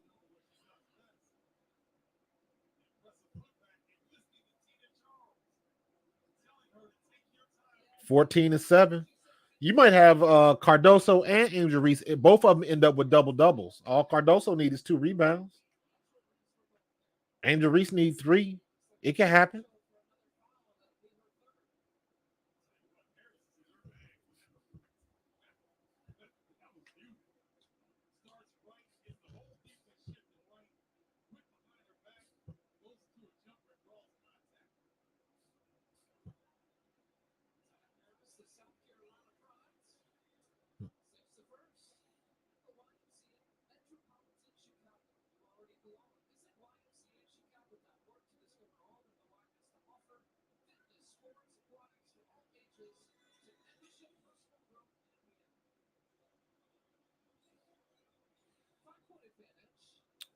Ten seconds left in the game. Kennedy Carter gonna take the shot. Off. She missed the shot.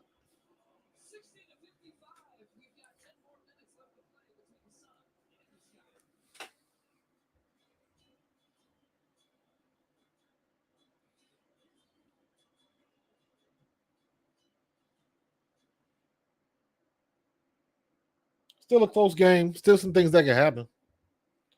We'll see. One of the things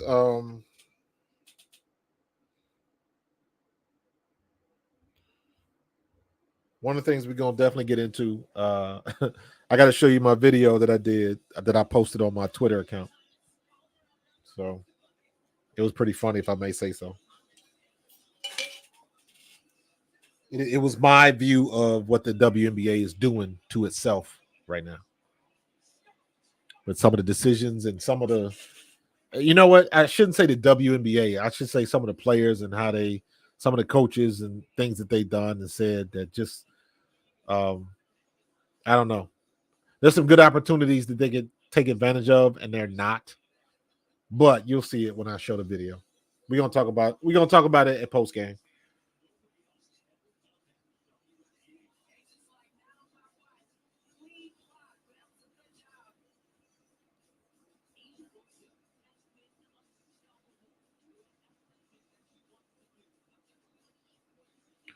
Yeah, good pictures of me. I had to take some new pictures, man.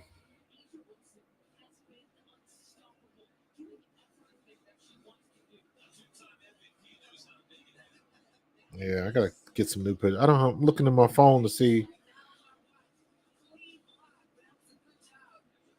I don't have no pictures. Well, it is what it is.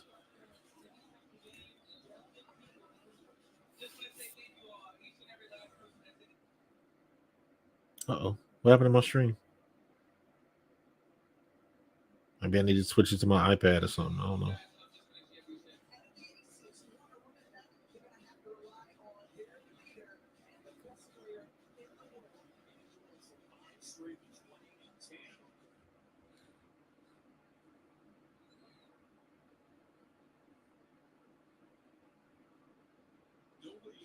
Copy photo.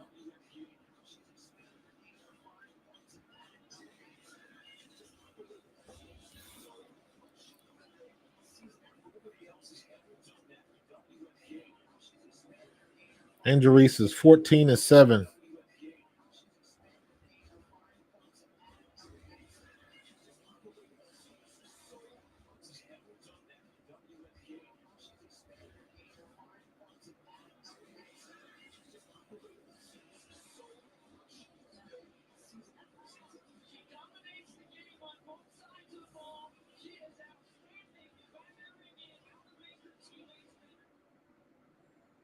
Let me see here. Chicago Sky.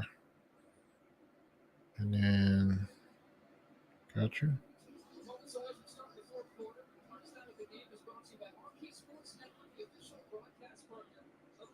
Do I got a paste here?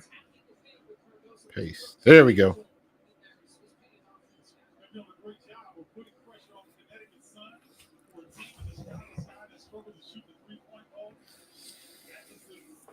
Points in the paint. What do I say all the time? Points in the paint is what wins you games. 38-28, Chicago. But Chicago's still losing. They got to get this. They get a 7-point deficit, and they got to convert when they get the stops. That's what they need. They got to get converts. They got to convert when they get these stops. They haven't been doing that.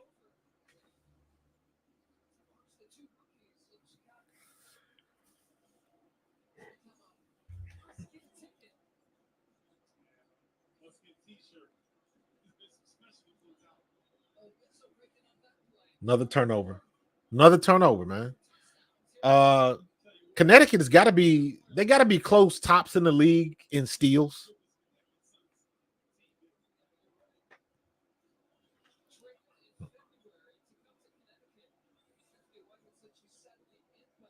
Go. Why you wait?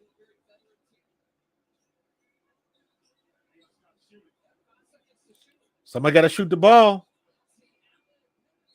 Nope. Shot clock violation. Good defense by Connecticut, man. What's up, John Carter? Appreciate you, bro. John Carter, you're not from Mars, are you? Not that you ain't never heard that joke before. Appreciate you joining us, bro. Yeah, Camilla's been a force, man. She stat sheet's pretty good. She 10-8. She needs 2 rebounds to have a double-double. It's come on, man, with this damn stream. You killing me, Smalls. DeWanna Bonner finally gets a bucket. She's been struggling all night. And see, this is the thing, man. DeWanna Bonner has not been on tonight. So when your best player is not having a best night, you got to be able to take advantage of it. And Chicago is not. Man, what the hell is going on with this stream?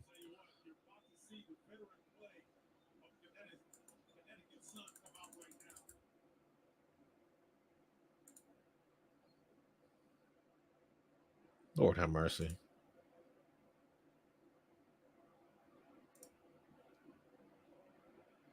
No, I don't want. Man, just play the damn game. You got to be kidding me.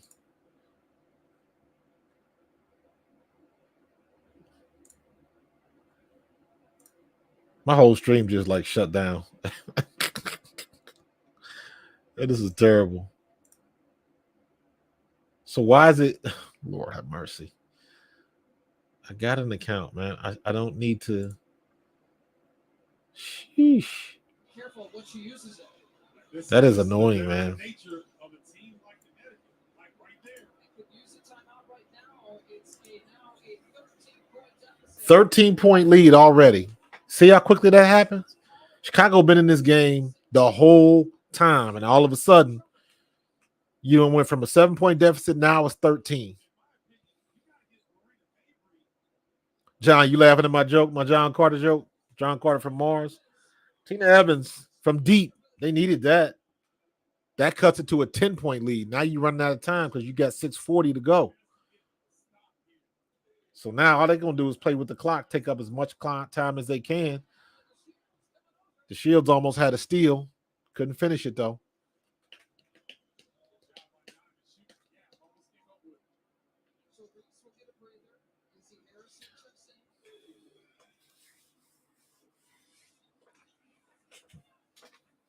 I tell you what, man, for Connecticut, this is the signs of a really good team when you are not having your best night and you still dominant.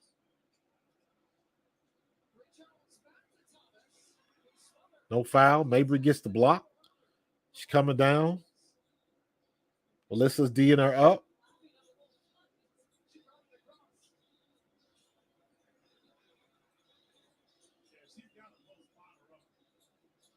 Evans gives the ball to Cardoso. Tries to go for that high pass.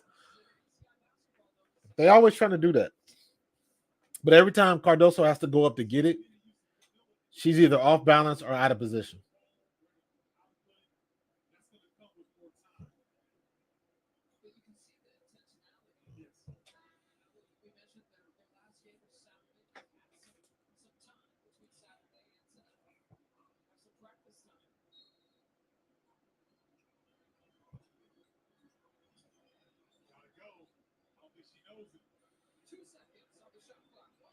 Nope. Wasted too much time. They got to talk. That's not communicating.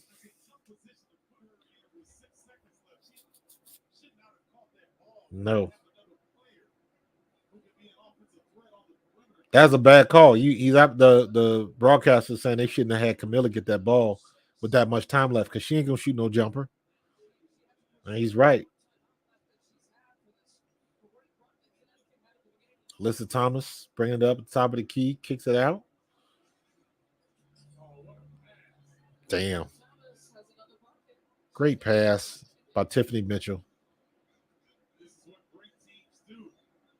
Man, Connecticut is not hardly playing their best game, and they turning it on. Now you got a 12-point lead.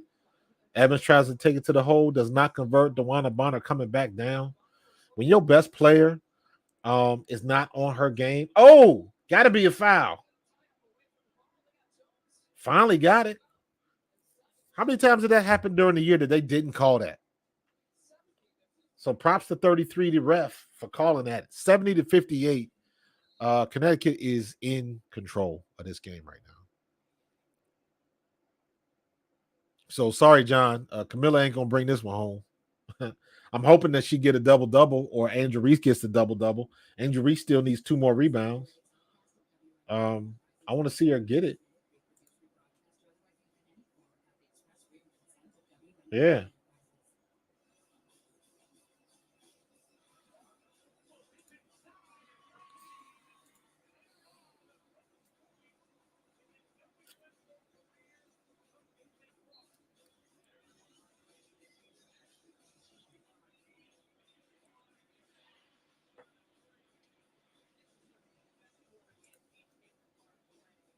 You know what? I ain't gonna mess around with this.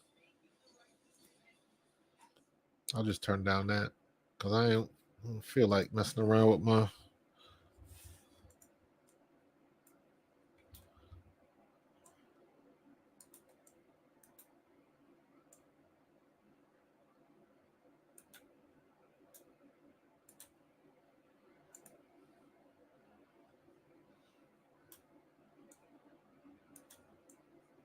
There we go.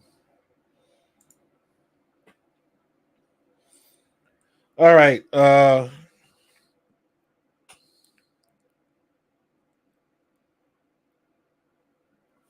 do we got? What are we working with? We got 5.5 left, 5:22 left in the fourth.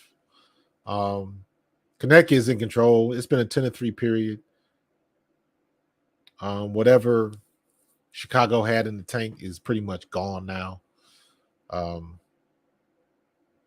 Yeah, they had their opportunities. They got their stops and they couldn't convert on the offensive side of the court. And now that is costing them. Now that is costing them. So we'll see. But I'm about to make another run. I will be right back. Right back in a second.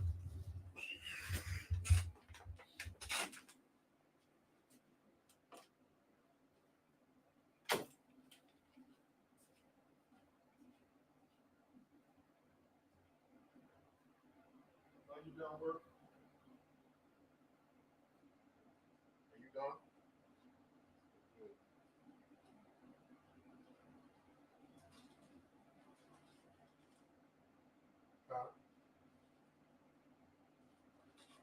Still dealing with the crazy people.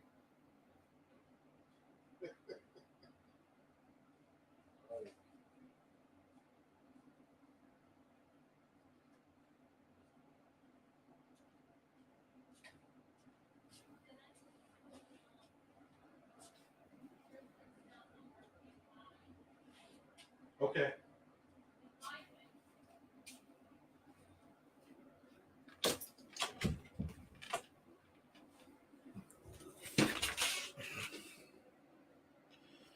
We back on 10-point game still.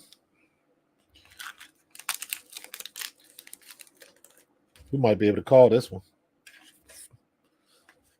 4.5 left, 10-point lead, unless they get some major stops and hit some threes. That's 1 3. That's one way to do it. Who was that, Allen? That was the Shields hit that 3.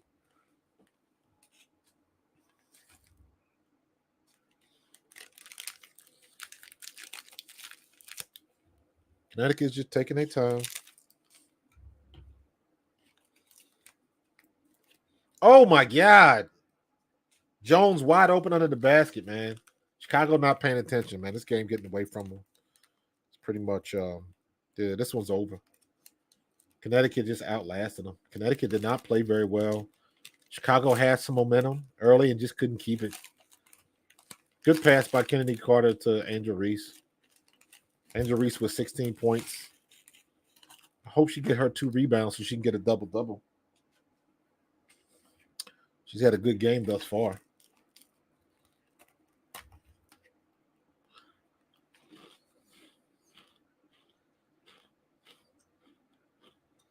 Good move.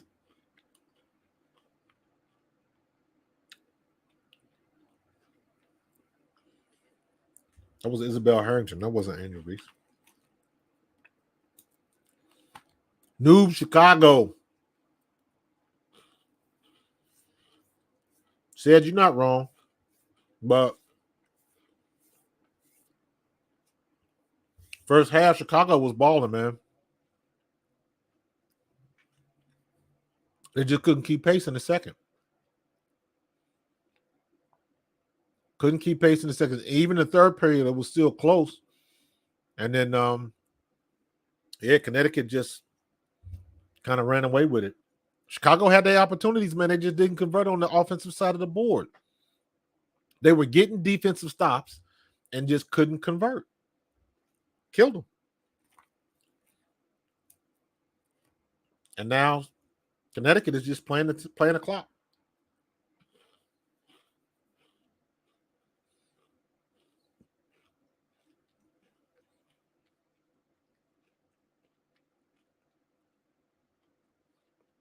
Wow.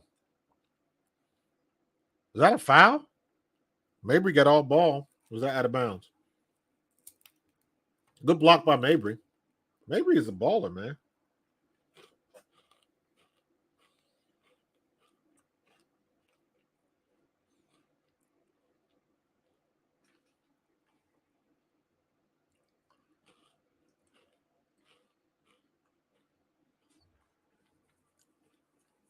Another stop by Chicago, but they out of time right now.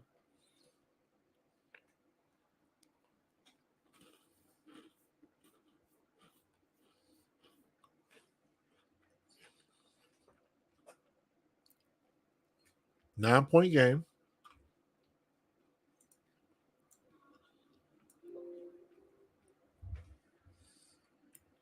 And we on commercial break now.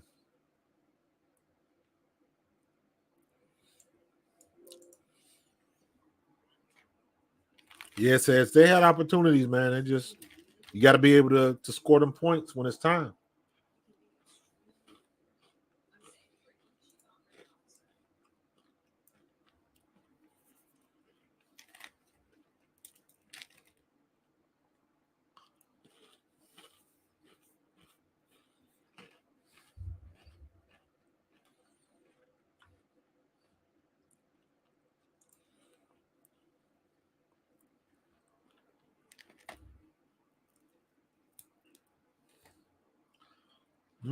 All right.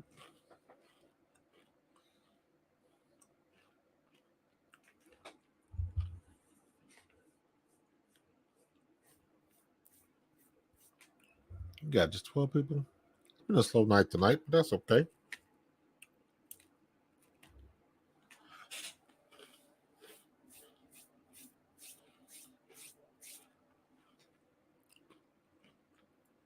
I'm about to do some recruiting on the Facebooks and the Instagrams and the Twitterverse. See if we can get some more people in here.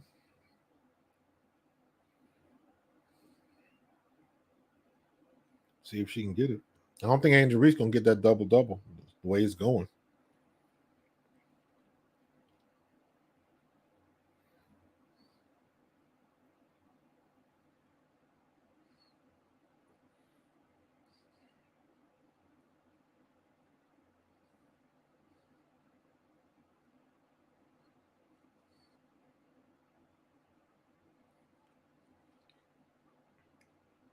Can I do that? Is it gonna let me do that?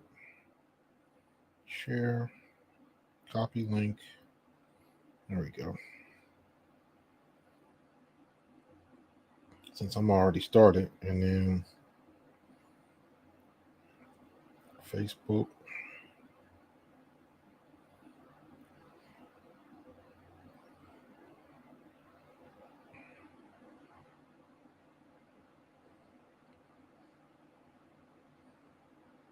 Get some people in here. Hold on.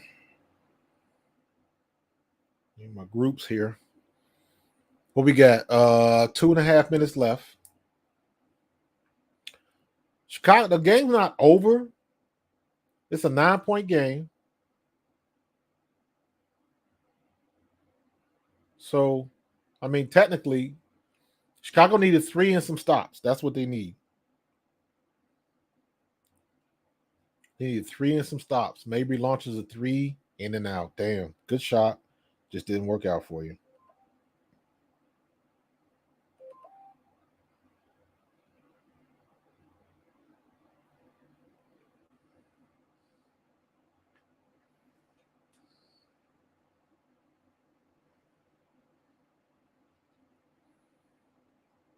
Angel Reese got another rebound. She needs one more to have her double-double. 16 and 9 right now.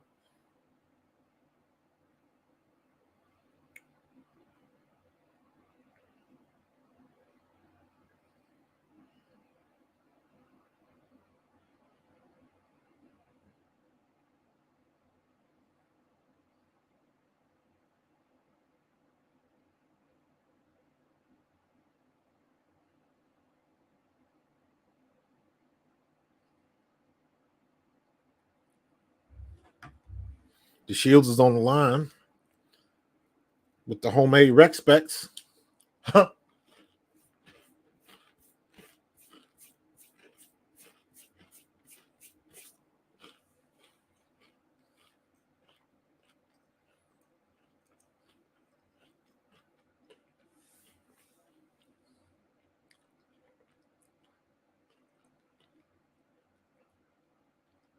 Look like a travel. Alissa Thomas was trying to back her down, back Evans down, and she lost her balance. I didn't think that was a foul.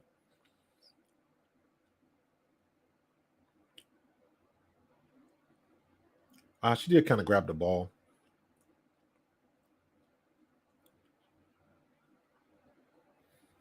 DeWanna Bonner loses it. Angel Reese, can she finish? Nope. Knocked the ball away. She gets the foul. She's on the line. She can make this a 2-possession game. They still got time, but they got to convert. They got to convert.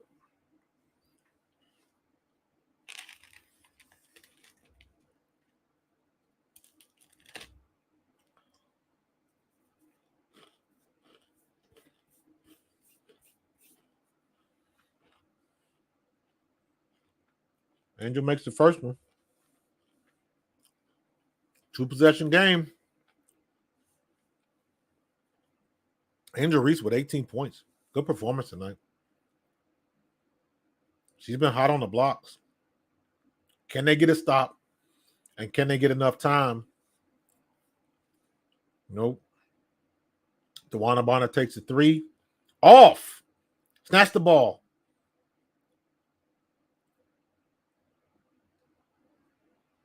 Harrison gets the rebound. Did they get that a jump ball?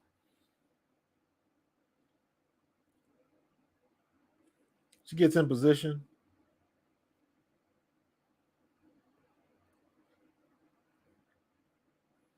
Yeah, they gave him a jump ball.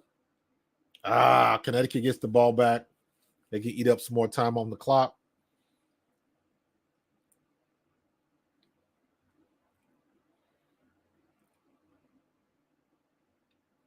Alissa Thomas with a small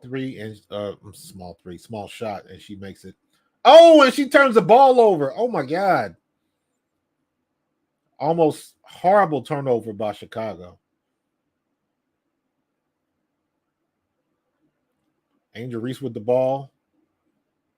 And she kind of a wild shot, but she made it. Still keeping them in the game. It's still a 6-point game with about a minute left. Now you're down to 30. 35 seconds.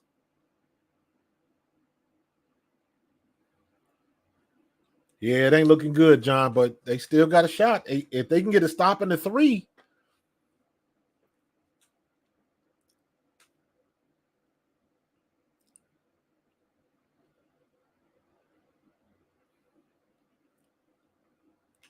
If they can get a stop in the 3.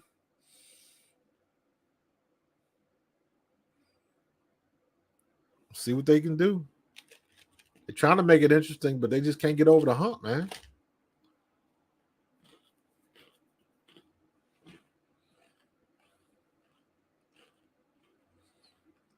That was a clean block by Mabry, too. She missed a free throw. She makes the second one.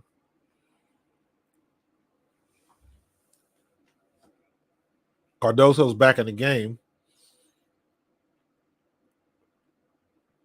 Come on, Angel. You need 1 rebound, girl.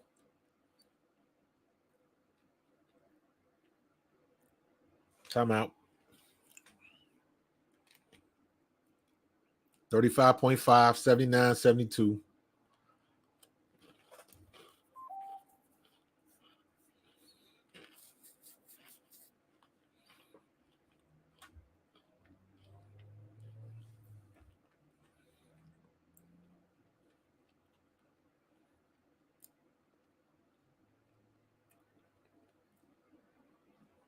Come on, get the ball in bounds.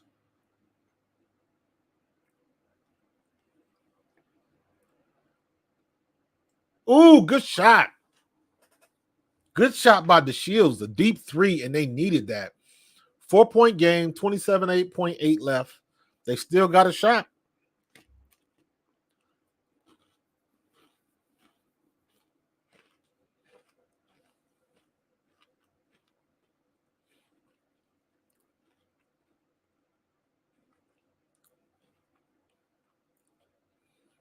The Shields been balling tonight.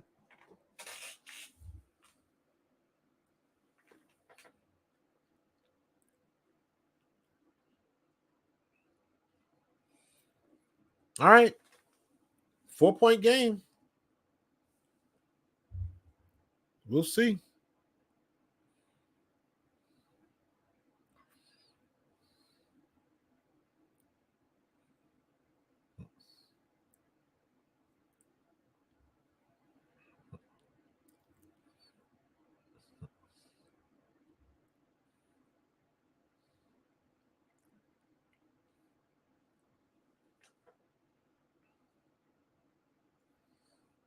Dwayne Wade in the building, y'all.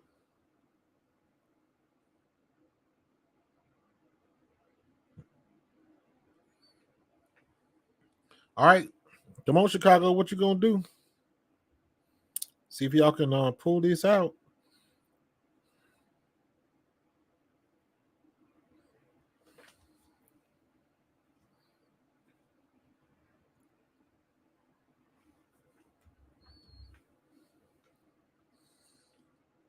Connecticut got the ball.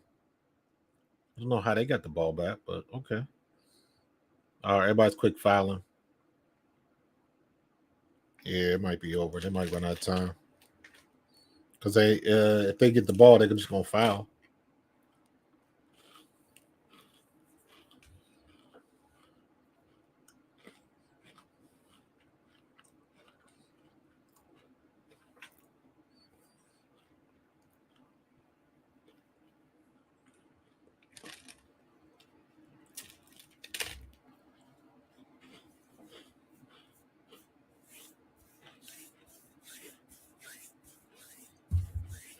She made both her free throws.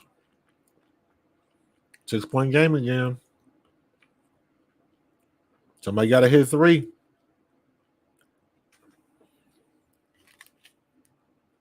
Seven-point game. No, 6-point game.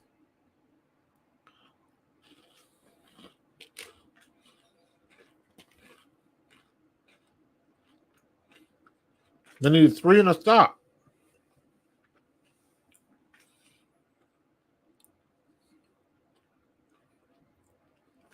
Still got a shot.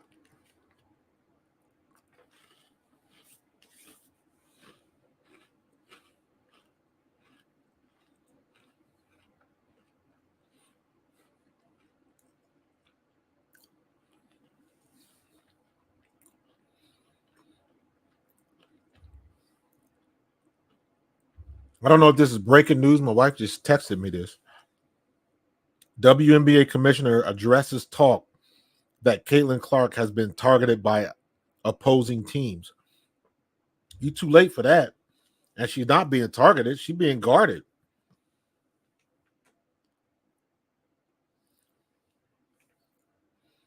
Let me see. We're going to get into this.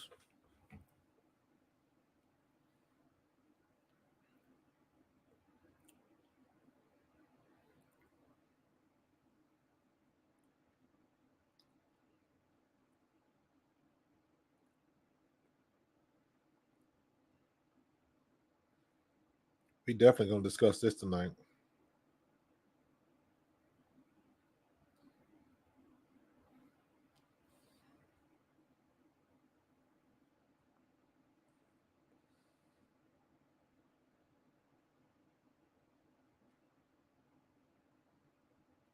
Yeah, this game's over.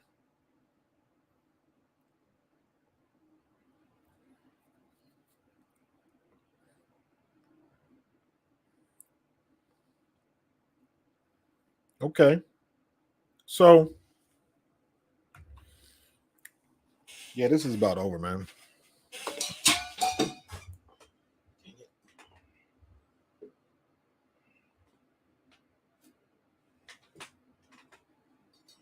All right. We'll take a little break. This game will be over, and I'll be right back because I think because I spilled drink on the carpet. Luckily, it's just some water. I need a towel. Be right back.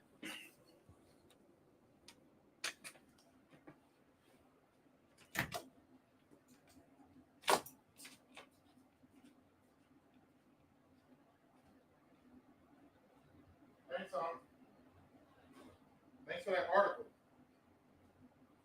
You about to talk about that on the stream?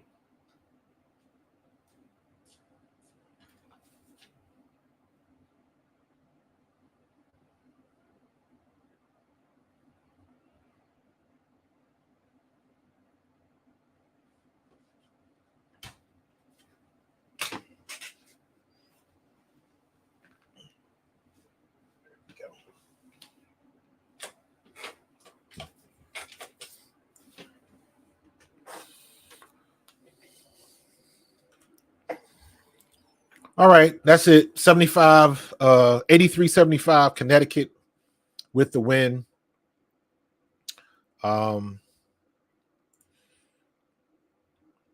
Chicago played a good game, but they just could not keep up. They had their opportunities, and they just couldn't take advantage of it. Every time they got a stop, they couldn't convert on the other end of the court. Good game by Angel Reese and Cardoso. But, did Angel Reese get her double-double? I don't think she did. Yes, she did. 20 and 10. 20 and 10 in the losing effort. Cardoso was one rebound away from also a double-double for a 10 and 10 night. She ended up with 10 and 9. Angel Reese was 20-10.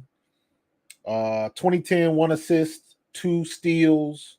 Cardoso had 3 blocks. Mabry had 3 blocks.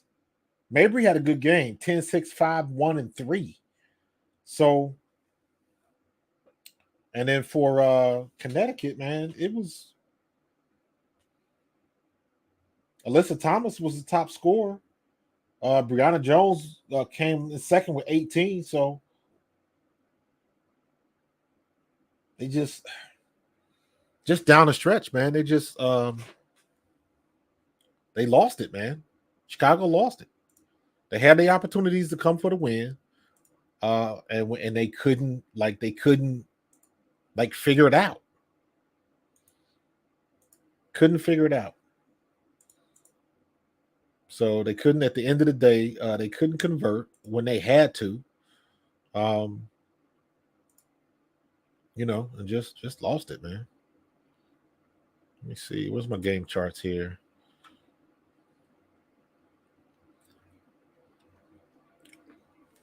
So they were even with points in the paint, fast break points, bench points. Chicago outscored Connecticut 21-7 in bench points. That's all because of Kennedy Carter, because she was balling tonight. Did not rebound well. Kind of even. They had 3 more turnovers, points off turnovers. So they won a lot of the stats, man. They just didn't win the ones that mattered. That is weird. That is weird. So,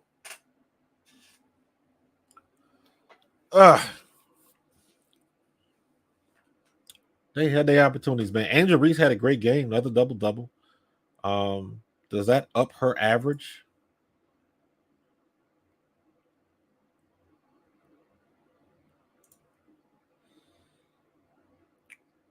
I don't know if they added it yet. 11.6 points a game, 9.6 rebounds a game. So I don't know. It'll up it a little, like 9.67 or something like that. So it should go up a little bit. Oh, wait a minute. So they didn't give it to her. So ESPN doesn't have her as the 10 rebounds. Let me see. Because I'm on the mobile site.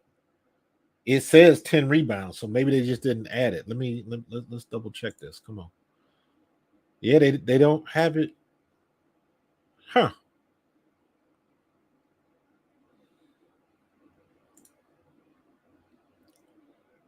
Yep, they just haven't updated the site yet because they got her with 10 rebounds, 4 offensive, 6 defensive, 1 assist, 2 steals.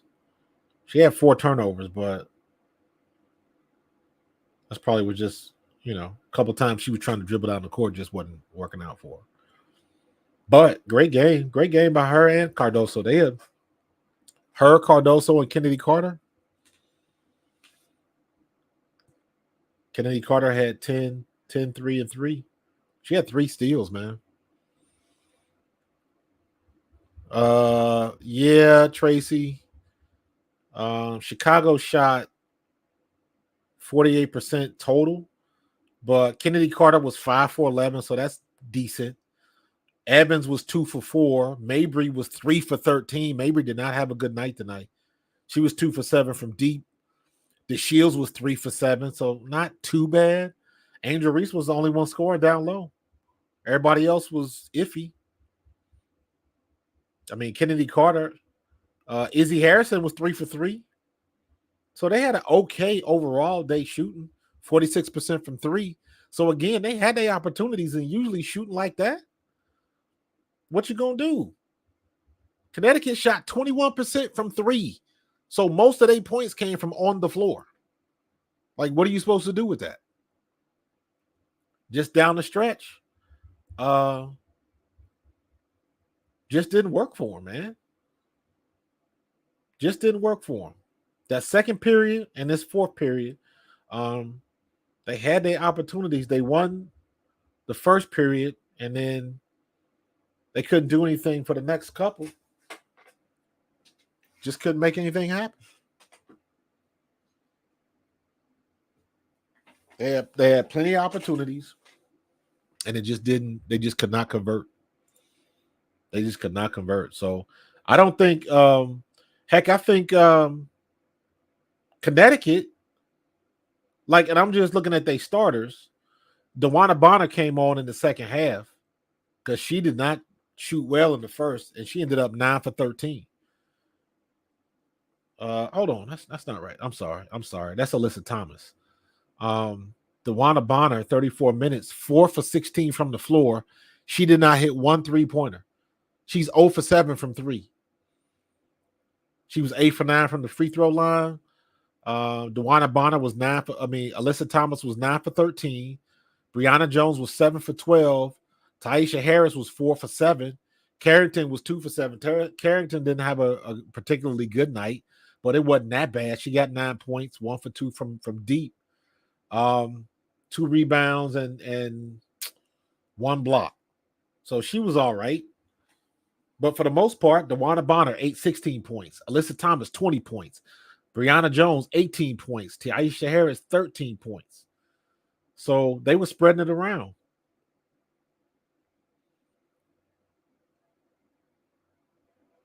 They were definitely spreading it around. So when it comes to the stat game, man, Chicago was right there, just not when it counted. Just not when it counted. So Morris says the team looks good, but they have too many possessions, especially over the past 3 games. Mabry has to be more aggressive, getting the basket when shot, not falling. You know what? I've been noticing that, man. Like, it's kind of like they go to the bucket and they expect to get hit, so they automatically go to the floor. Like, nobody touches them. Because I will say this, man. After Dejanay Carrington did what she did to Caitlin Clark, like trying to insinuate that she flops, and I'm like, listen, y'all don't even want to bark up that tree because there's a lot of women in this league that flop. A lot of them. I can show you some video. Matter of fact, you can go check out one of my videos, and the girl goes down like she got kicked in the face, and she ain't get nowhere close to getting kicked in the face. But she covered her face, went down to the ground, and it was acting like she got plastered in the face, and nobody even touched her, let alone somebody's foot. And I slowed it down 2 or 3 times, and I was like, yeah, you flopping big time. So I thought that was interesting by Dejanay Carrington, that she go come in, and she did foul her. Like, what? Why you mad because you fouled her? You know what I'm saying? So that you doing too much, doing extra. So interesting set of events, but let me hold on for a second. Let me see if I can find this. My wife sent me this. Shout out to my wife upstairs, just getting off work. USA Today. So there's an article in USA Today about Kathy Engelbert.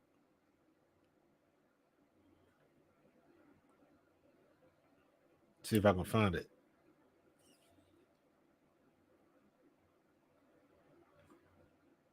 Sports. Let me see if I can Caitlin Clark. Okay. I'm gonna bring y'all in on this.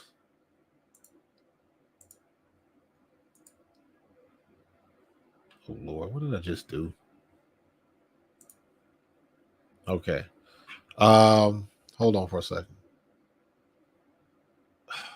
Are you serious? Killing me with these ads, man. All right, there we go. WNBA commissioner addresses talk that Caitlin Clark has been targeted by opposing players. Yes and no. Yes, they've been showing her more attention. No, she hasn't been quote unquote targeted.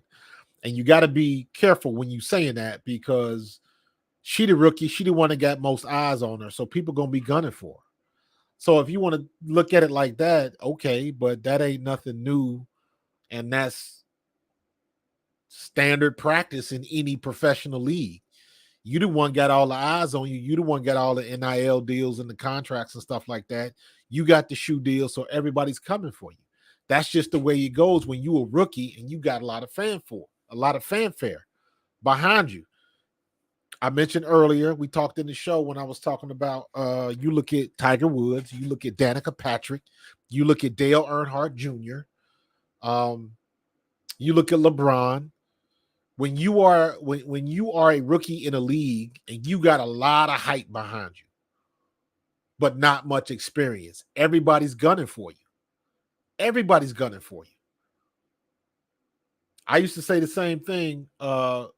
When you go in the NFL, my experience in the NFL, it doesn't matter if you were first round draft pick or undrafted free agent. If you make it into camp, you are literally there to take somebody's spot. You are there to take somebody's job, period. And everybody don't like that. How would you like it if you was making $1.5 million a year and your company hired somebody and they told you this guy is coming to take your spot if he is better than you? What are you going to do? That's what happens in every professional league. Even if you are under contract, them contracts really ain't worth the paper they printed on.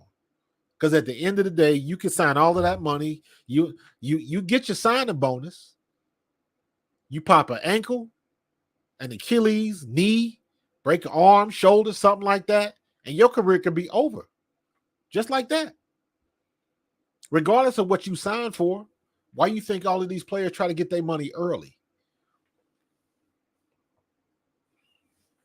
And now you in the same situation in the WNBA. Now you in a situation where you have a player that is bringing crazy attention to your game. And this is the one thing that irritates me about some of the people in the WNBA, some of the players. And like, I'll use this as an example because she said it. When Angel Reese put out her statement about, it's not just because of one person. No, it's not because of one person, but a good percentage of it is because of one person. Like, let's stop playing with that. And everybody getting jealous and all of that kind of stuff. And you know what? In the NBA, every arena LeBron James went to was packed. Every game Michael Jordan played in was packed. If he didn't play, people was selling their tickets. Same thing with LeBron. Same thing with Wemby and any of these guys. If you are the top star, the top drawing power for a particular league or a team. If you don't play, you costing people money. So when I made that video a couple of weeks ago, or was it last week or whatever, when I said stop effing with the money, that's exactly what I mean. Now, I expect the women of the W to play Caitlin Clark hard. She expects that. She ain't shying away from none of this. Matter of fact, Caitlin Clark is the only one that ain't said nothing. But like I was talking to y'all earlier, and again, Tiger Woods, LeBron James, Danica Patrick, Dale Earnhardt Jr., when they came into their respective leagues, when Danica Patrick, I think the biggest comp could probably be Tiger Woods and Danica Patrick. And I'll use Danica because you're talking woman to woman, right? Caitlin's a little bit different because she had the hype coming from college, right? Danica had it coming from Indy. She was a good Indy driver. Not a great one, but a good one. And here's the problem, and I mentioned this earlier, and I'm going to say it again. Thank you, Stafford, for that. Where'd you get that from, Stafford? Appreciate that update. When Danica Patrick came out, the thing that annoyed, especially you talking about NASCAR, Good Old Boy Network, Southern hospitality, all of that, how they treat women and all of that kind of stuff. It's all the stereotypes, the isms. They all real. If you see NASCAR, you know what it is. Don't get it twisted. It's a lot better, but we talking about back then. It was what it was. You knew what you was getting into. You knew you was gonna see them Confederate flags if you went to Talladega and had a seat in the infield. You know what you in for, right? The problem was, again, all of these media heads, you get a driver that just had a top 10 finish. And the first question somebody asks you is, what do you think about Danica Patrick? And they like, man, if you don't get out of here with that nonsense. And they got to the point where it was irritating to people. Same thing happened with Tiger Woods. You get golfers that have their best finish of their career, and the first question they get at the press conference is, well, did you hear about Tiger? Well, did you see what he did? Did you see his following? And the guy's like, I just did this, and you asked me about somebody else. And it got annoying, and they ended up taking it out on Tiger. There's a famous video clip. I forget what tournament it is. It is Tiger Woods and Phil Mickelson. And the lady is announcing Tiger Woods. He's the Masters champion. He won this tournament. He came in first in this tournament in 2004 and did this and this and this. And finally, you hear Phil Mickelson say, all right. Like he interrupted it. Now, Tiger took it in stride. It was a joke. Everybody in the gallery laughed. But that was the attitude. Like, yeah, we know we good. Okay. And it's the same thing with Caitlin Clark. I don't like Outkick. I don't watch Outkick because a lot of their stuff, they immediately going for the racist edge, for the gender edge, and for the, like, it seemed to me like it seems like they immediately go there and they're trying to get clickbaity with the titles. So I ain't trying to fan no flames. I try to keep it real. And it sounds Outkick to me a little bit sounds like they have an agenda sometimes. So, but I know exactly who you talk about. But this is what's happening with Caitlin Clark right now. They asking these players the wrong questions. You can't, it can't, everybody don't care that she didn't make it to the Olympic team. She shouldn't have made it to the Olympic team. Arike Ogunbowale should have made it on that's the snub, not Caitlin Clark. But the flip side of that is I understand why she should be on the team. Because if you're trying to grow the brand, there's no better way to do it than to send your best over to the Olympics and come back with a gold. Shines even more. They've done it in the past. That's the biggest thing. Do I believe she should be on the team? No, because out of all the guards that are on that squad, All the guards that are on that squad, whose spot she gonna take? Whose spot she gonna take? I don't know. And I'll go over this point again real quick. Hold on.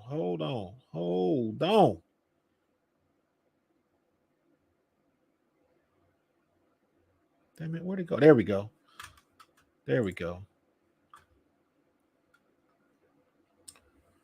Let's look. We just looking at guards. Diana Taurasi. You're not gonna take Diana Taurasi's spot. Diana Taurasi's 41 years old and she's still balling. Now, Caitlin Clark's stats are better than Taurasi's, but you can't eclipse that experience, man. She's the field general right now. She's the leader of that team. She done been in the Olympics, 5 times or 6 times? It was some ridiculous amount. So you cannot trump that experience. You can't do it. Jewel Lloyd is my favorite player in the WNBA. Arike Ogunbowale, Jewel Lloyd, Sabrina Ionescu. And fourth place is Jonquel Jones. Jonquel Jones ain't going to be on this list because she's from the Bahamas. But guards only. So Jewel Lloyd, Kelsey Plum, she's not going to take her spot. Jackie Young, she's not going to take her spot. Kalia Copper. Now, they got Kalia Copper listed as a forward, but she is a forward/guard. Usually she's considered a guard. So Kalia Copper, she ain't taking that spot. She ain't taking Sabrina Ionescu's spot. Now, Chelsea Gray, let me say this, because I put out some content the other day about Chelsea Gray, because I know she hasn't played in the league this year because she's been hurt. She's coming off, I believe, an Achilles. It just said a foot injury, but I went back and I watched what happened. And she, it looked like, I can't find anything that literally says she has a torn Achilles. But when I saw the injury, it looked like she popped her Achilles, because she even said on the bench, I heard something pop. So Taurasi's going for a 6th goal. Thank you, Stafford. I appreciate that. Right. Arike should be on the team, in my opinion. But my point was, I hadn't seen Chelsea Gray play. I went back, I watched the film today, and I was like, Chelsea Gray gets my apologies. I was not familiar with your game, because Chelsea Gray is for real. That girl can ball, but I don't know if she's healthy.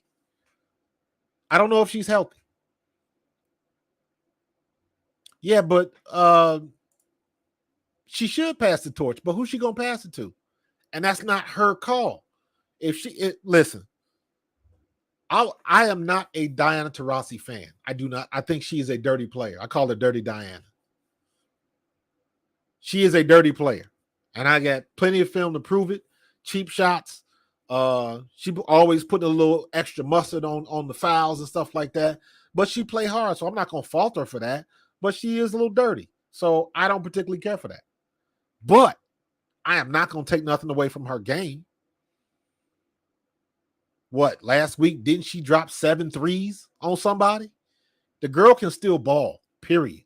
I don't care how much I don't like her. I do respect the game on the court, period. You ain't got to be my friend to drop 7 threes on me.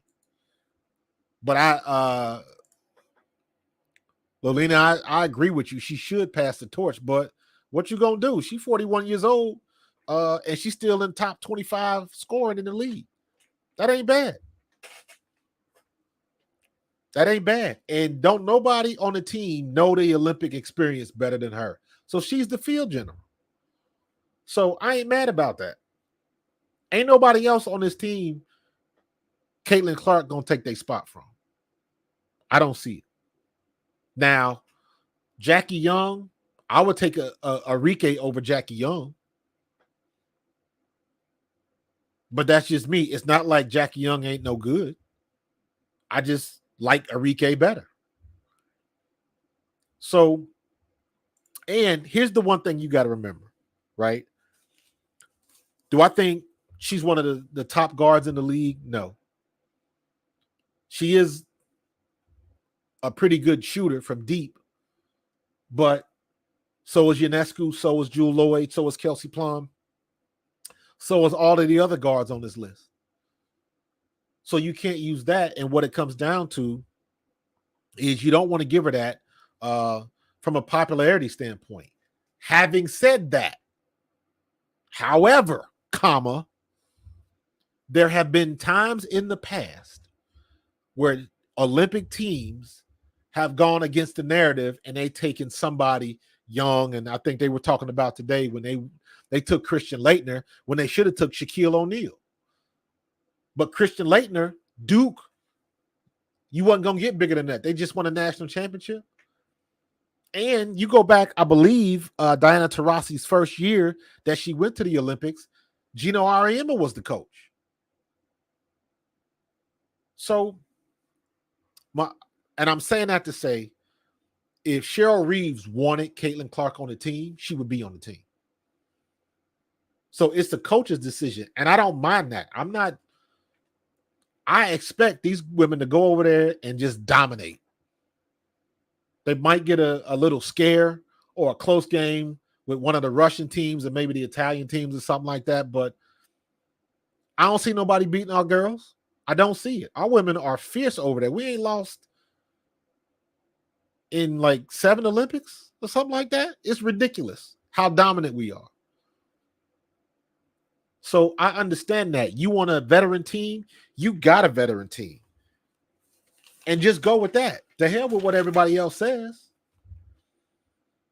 Listen to this. Asia Wilson, 27. Stewie is 29. Taurasi's 41. Alissa Thomas, 32. Britt Griner, 33. Collier is 26.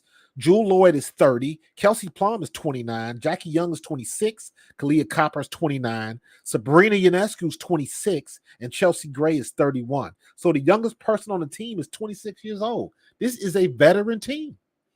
That's what they want. Your ball, your rules. So I'm good with that. I'm good with that. Nice, Vaughn. Get that money, bro. I ain't mad at you. Congrats. Congrats. Got that parlay. I ain't mad at you. 5K USD. Go ahead, put that super chat in there, man. I appreciate it. So I don't mind that. It makes sense that Caitlin Clark is not on the team. Even as an alternate, I would still take Arike Ogunbowale before I would take Caitlin Clark. And I'm a Caitlin Clark fan. Don't get it twisted. But got to keep it real. Now, here's the flip side of that. Here's the marketing stuff that everybody's been talking about that Stephen A. and Shannon Sharp and all of them were talking about. And it makes sense. Both things are correct. No, she doesn't deserve on the team. And yes, they are missing an opportunity to really, really grow the game and really, really make some money for the league. Now, they are going to make some money. They've already eclipsed. And like you said, Stafford, it was what, 33% increase because of Caitlin Clark? I don't know how they broke that down. Did Outkick, did they cite where they got those numbers from? Or they just pulling them out of the air? So that's one thing you got to look at. So, but let's just, for the sake of argument, let's just say that it's true. Here's where that comes into play. In 2025, the WNBA has a new collective bargaining agreement coming. And this is why this is so important. The collective bargaining agreement is basically when you have your player representatives get together with the owners of the teams and they say, hey, this is what we want. We want better this. We want better travel. We want better pay. We want this. We want ABC, X, Y, and Z. And then the owners come back and say, nope, we don't want to spend that money. We'll give you this, but we're not giving you this. And it's a back and forth until they reach a collectively bargained agreement. And in that agreement, on the top of the list is salary. And let's not forget, the WNBA hasn't really been turning a profit all of this time. This may be the first year that the WNBA has turned a significant profit. since its inception. This might be a situation where if they're making enough money, is it possible that they could finally not be subsidized by the NBA? Because Caitlin Clark is bringing in that type of money. Love it or hate it, Caitlin Clark is the face that's bringing in all of these endorsements, all of these advertisers, and the one thing that will get these women paid quicker than anything else is television revenue. Television revenue. So here's when you collectively bargain an agreement. Here's what they're looking for. Number one, broadcasting rights. Broadcasting deals with television networks bring in a significant portion of revenue for both the NBA and the WNBA. While the WNBA broadcast deals may not command the same fees as the NBA, they still contribute to the league's revenue. Television money is the key. Caitlin Clark is bringing in more television money than anybody else. Period. You can not like her. You can the women in the NBA can say they get irritated with her, but the bottom line is it's not Angel Reese, it's not Cameron Brink, it's not Rakea Jackson, it's not Camila Cardoso. It is Caitlin Clark that people are tuning into. Angel Reese, when she plays for Chicago, does not require Chicago to get a bigger venue. Cameron Brink does not require LA to get a bigger venue or anywhere else they travel to. Caitlin Clark is the only rookie wherever the city that she goes, that city, they're getting bigger venues to fit the ticket demand, and they're filling them. That's huge. Broadcasting rights will bring in the money, and they will get one step closer to the salaries that they want. They're not going to get the salaries they really want, but they are going to get a bump in pay. Number two, ticket sales. Do we even have to go into this? Everywhere that Caitlin Clark goes, they're selling out. And now they're getting the trickle down effect because now there's enough people that because of Caitlin Clark, now you see Angel Reese, and now you see Kalia Copper, and now you see all of the other women that's been in the league. And I joke about it, but you say, Chelsea Gray, I wasn't familiar with your game. Skylar Diggins, I wasn't familiar with your game. I didn't know you back then. But because I'm watching, now I'm seeing it. And I made a point. I got a top 5 list of players I like to watch in the W. Not named Caitlin Clark, not named Angel Reese. So it's because I say it like this. I am invested. So that's why I'm streaming almost every night for the games. I'm invested in it. I can rattle off a bunch of players. I couldn't do that this time last year because I'm invested. I'm paying attention. I'm learning. And that's what you want. The WNBA wants guys like me. New fans, new eyeballs, and people that are paying new money. Yes, the old fans have always been there, but the old fans wasn't getting them over the top. Now, somebody like me that watched LSU versus Iowa and South Carolina versus Iowa, and I was invested in the NCAA women's tournament. Now that transitions to what I'm watching in the W, and I bought my league pass, and I'm going to get a couple shirts and a couple hats and spend money on merch, and that's how you make the money. Ticket sales. Are you selling out the venues? Yes. Caitlin Clark is, and she is the biggest draw in the sport. And every time somebody says that, everybody else get irritated. All the other ladies get irritated. And it's like, facts is facts. Because y'all math ain't mathing. And I've said this before, and I'll say it again. Asia Wilson, Brianna Stewart, Diana Taurasi, Alissa Thomas, Brittany Griner, Collier, Jewel Lloyd, Kelsey Plum, you name who you want. Whoever you consider to be the best player or the legend in the league. Diana Taurasi never caused the city to get to a bigger venue and then fill it. Asia Wilson ain't never done that, and Asia Wilson is supposed to be the best in the game right now. She ain't done it. Caitlin Clark had the recipe coming out of college. Everybody gravitated to her. Whatever. You got to roll with it. And sometimes the way the WNBA has operated, they ain't doing it.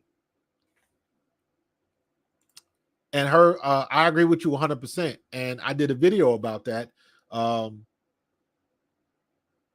You don't have all your eggs in one basket when you got all of these baskets. Now it's starting to filter out a little bit more because Angel Reese, they're winning a little bit more. Connecticut is winning, so people are watching Connecticut. Las Vegas, they started out hot. They got some chinks in the armor now, but for the most part, you understand why Las Vegas won 2 in a row. You know what I mean? So now I'll jump on a Wednesday or a Thursday and I'll watch the Dallas game because I like Arike Agumbawale. So I'm going to watch her games. You know what I'm saying? So just by being interested in Caitlin Clark, you get introduced to everybody else, and that's the way that it should be. The problem is it seems like the optics of it are that all of these women got a little resentment because Caitlin Clark is getting the lion's share of the attention. And I understand that. That's understandable, but that's the way the game is played. This is the part of getting all of the attention that's ugly. This is the ugly side because it ain't fair. It's not fair. And it never will be. So you got broadcasting rights, you got ticket sales, sponsorship, and advertising. Sponsorship deals with companies looking to reach the WNBA audience, as well as advertising during games, contribute to the league revenue. Watching the WNBA stream, I saw Olay.com, the makeup. All of the girls did the 2-piece Skims, the little athletic underwear, stuff like that. They got a market to that. More money, more eyeballs. The one thing I'm learning doing my YouTube stuff right now, right? If I get a sponsorship, if I get somebody that wants to put a commercial on, or I get somebody's name brand, so instead of having all of these basketball logos, I can put somebody's company logo in the back on my screen. Then I can say, okay, when I do my podcast, I'm going to have your logo on my screen the entire time, and you're going to pay me this much money. And then I'm going to say, but if I get 10,000 views on this video, you're going to pay me this much money. And then I'm going to say, if I get 50,000 views on this video, you're going to pay me this much money. And if I get 100,000, it keeps going up and then up. And that's what you can do. That's what the viewership does for you, because now you can put a quantifiable number on your value, because you can tell somebody like, yo, I will advertise your energy drink, because before didn't nobody know you existed. Now you got 300 eyeballs that didn't exist before. Now you got 3,000. Now you got 30,000 eyeballs that didn't exist before. So do I think the popularity of soccer over the past 20 years in the U.S. is improving the skill set of college players and rookies in the W? Soccer? I don't know I don't understand how do you make the soccer? I don't know. I know the popularity of women's soccer, again, after the U.S. women's team did what they did in the Olympics, until they started getting too political and all of that kind of stuff, for the same reasons. What's the girl's name with the pink hair? Megan, is it Rapinoe? When she started running off at the mouth about getting paid more money and all of that kind of stuff, and it's like, it all sounds good, but it is nothing wrong with you wanting a piece of the pie, but you got to be realistic how big that pie is, and you got to be realistic on how that pie is made. It's different for somebody like Serena or Coco Gauff or Simone Biles or any other gymnast, or Sha'Carri Richardson, or Ating Mo, or Sydney McLaughlin Navone, any of those track and field athletes, when you're talking about an individual thing, track is pretty much an individual unless you talk about the relays. But even with the relays, they take the fastest people from the 100-yard dash. You know what I'm saying? So that's a hard question, Stafford. That's a hard question. I mean, if you asking it, did the U.S. soccer team get more girls to get involved in the sport? Absolutely. And I'm sure there was some girls that started playing soccer, then maybe switched to basketball after they had a growth spurt or something like that. Cameron Brink says that she wasn't even into basketball until her mom made her go to a camp. And then she finally caught the bug. So it can happen. It can happen. I mean, I remember we had a girl in high school that was 6'4", 6'5", but she was a tennis player. She was a better tennis player than a basketball player. But she ended up playing and taking the team to the state title. So anything to get girls to play, because young girls, just like young boys, they don't know what they want to do yet. So when they're young and you see somebody, you want to be the next Caitlin Clark, ain't nothing wrong with that. I saw the video with Caitlin Clark playing with the kids wherever she was. It was little boys out there just like it was little girls. As a male athlete, one of the most famous people I ever met, when I was running track as a kid, I met Wilma Rudolph. And that was a big thing to me. I ended up being an NFL player, not a track runner, but it was still a big deal. So when you meet people like that, the influence they can have on you, because they all say the same thing. They don't say you got to be a great track athlete. You got to be the best baseball player. What they say is whatever it is that you want to do, you got to learn how to work at it. That's the universal message, regardless of what sport you play. You got to be willing to put in the work. And I'm sure Caitlin Clark is saying that, and Asia Wilson and everybody else.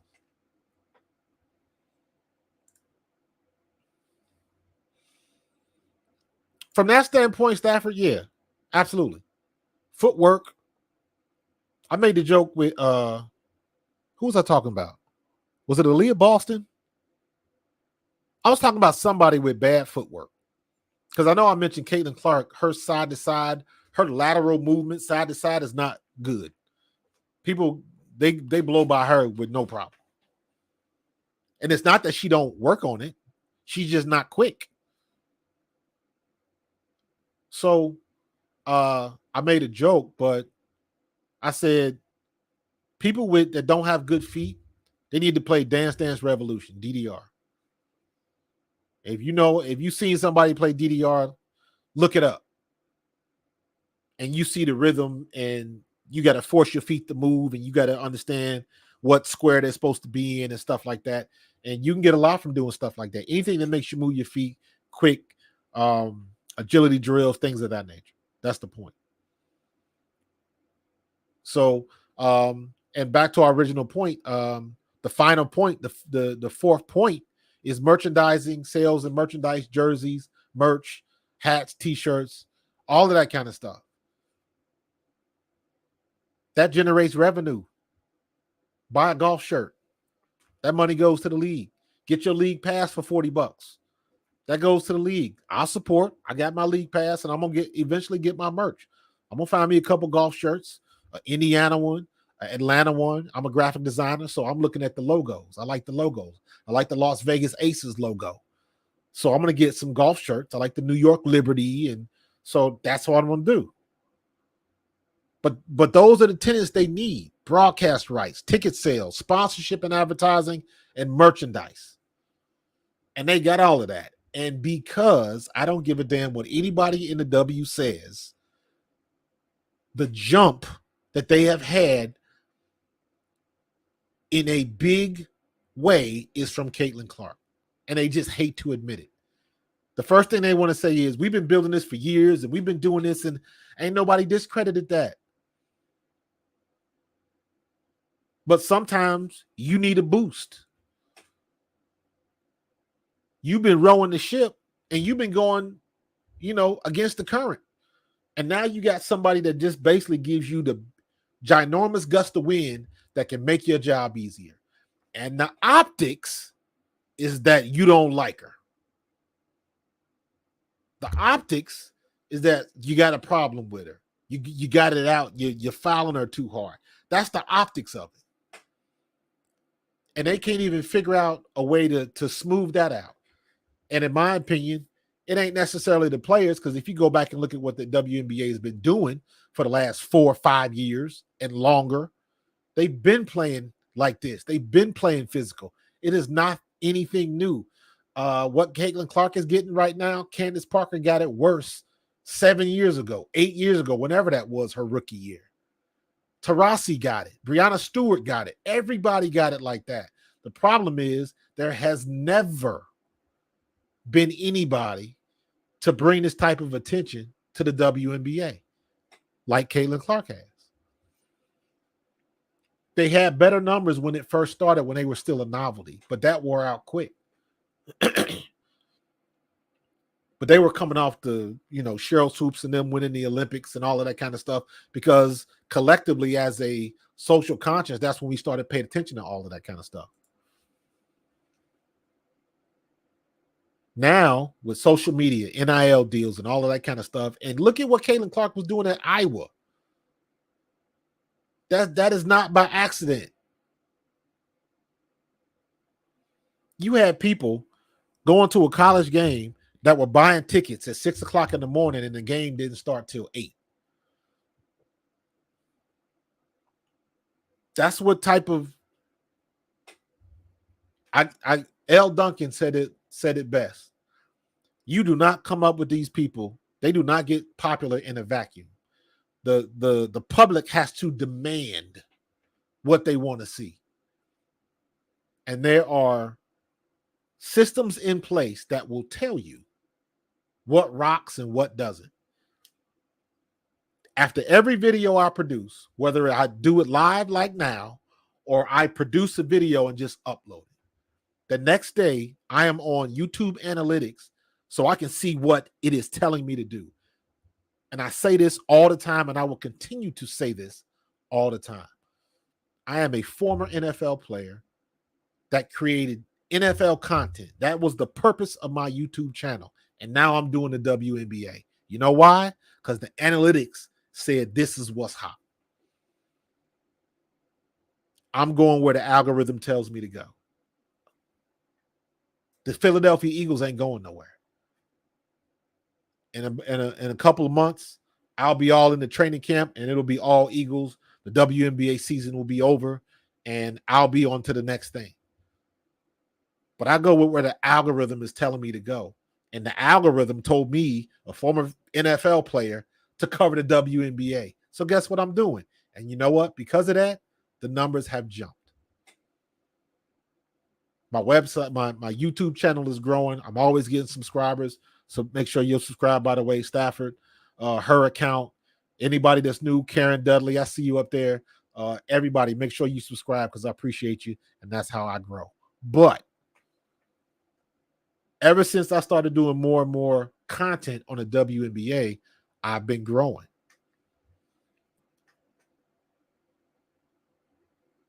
That's what the WNBA is doing right now. They are growing, and a large part of it is because of a person.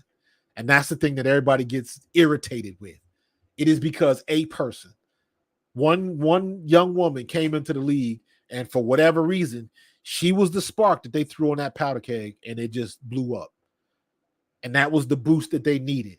And because of that boost, they're going to get everything that they wanted to get. I knew they was going to eventually get charter flights. Caitlin Clark just expedited it. She just made it happen faster. And they still don't want to just understand it. The girl was generating so much buzz till people started coming up to folks in airports and stuff like that. That's not a safe situation. And then what do? They try to flip it. And then you got a paparazzi coming for Kennedy Carter as she getting off the bus, and they act like they ain't never been through this before. Probably haven't.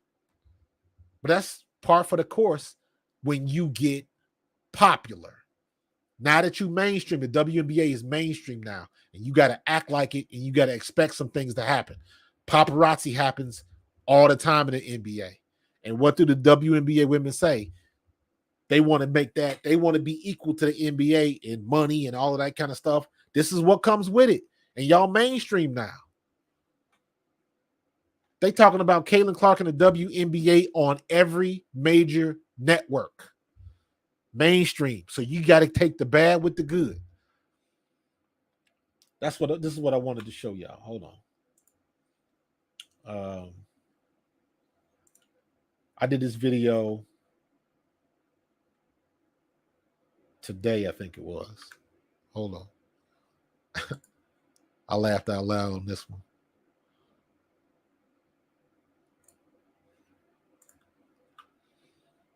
Let me see if I can get the desktop audio. Hold on. All right. Let's see if this will work.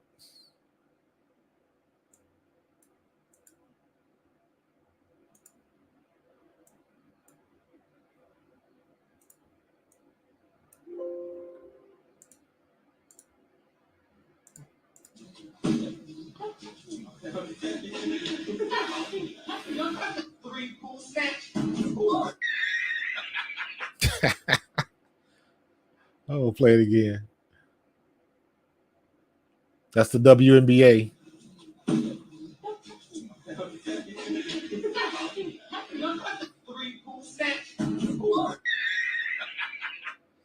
So yeah, that's what it was. The girl doing the flip is the WNBA. The spotter is the NBA and new viewership. And the girl is like, I can do it myself. I can do it. Don't touch me. I don't need no help. I can do it. And the minute you let it go, she fall on her face. And sometimes that's what the WNBA acts like.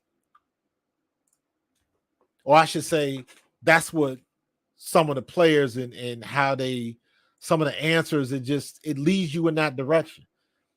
And you getting all this new viewership, you getting all of the things that you always wanted, but because it didn't come in the package that you wanted, you got an attitude.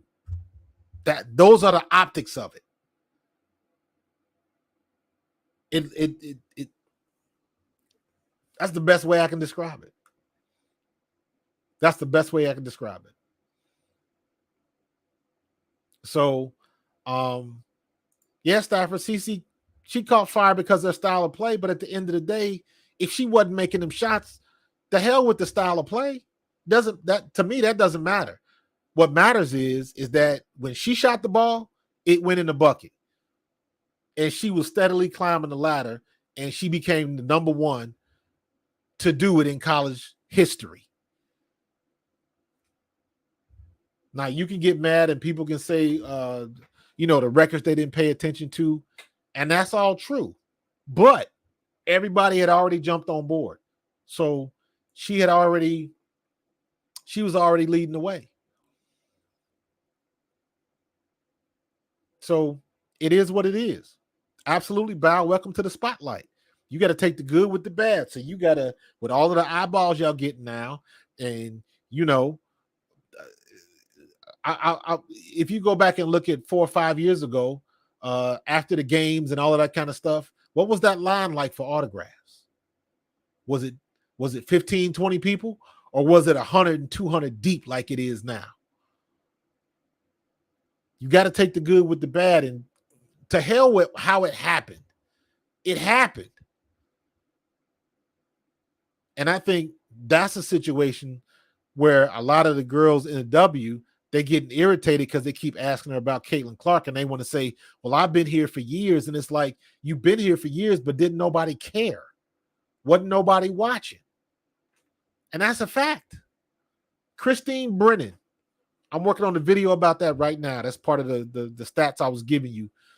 Christine Brennan has been covering Olympic women's basketball for years. She's somebody that thought that Caitlin Clark should be on the team, and she's of the ilk that they are messing up. They are passing on a golden opportunity to grow the game.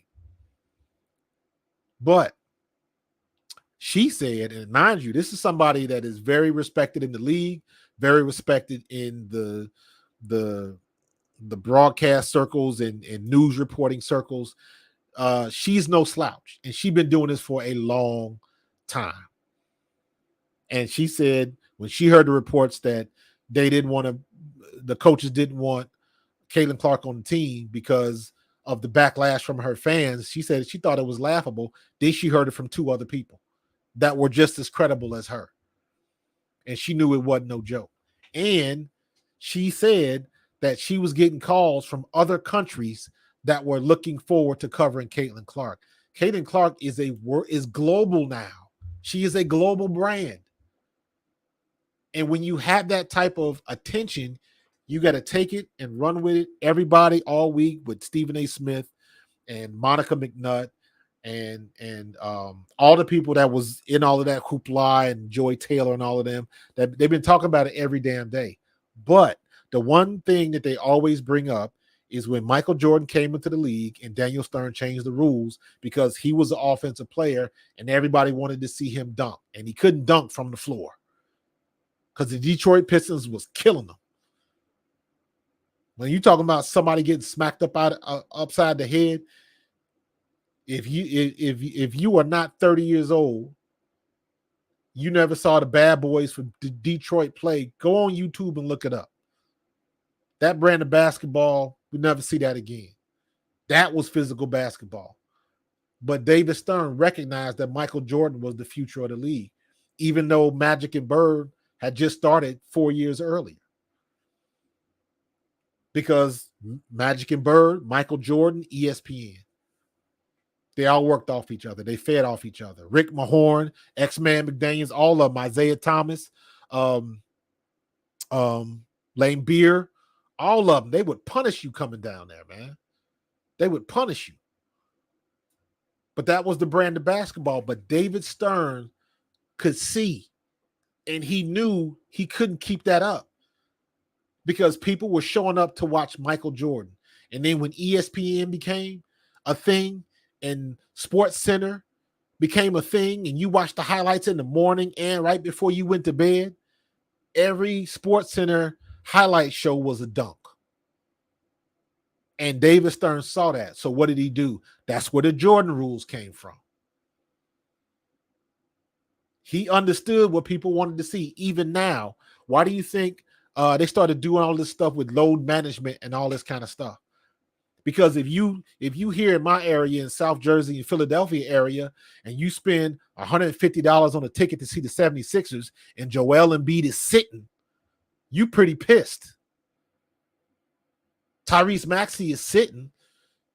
If you spend all that money in LA for a ticket for a floor seat and LeBron James is not playing tonight, you pissed. That's why you bought the seat. That's why you bought the ticket. That's what the WNBA has right now.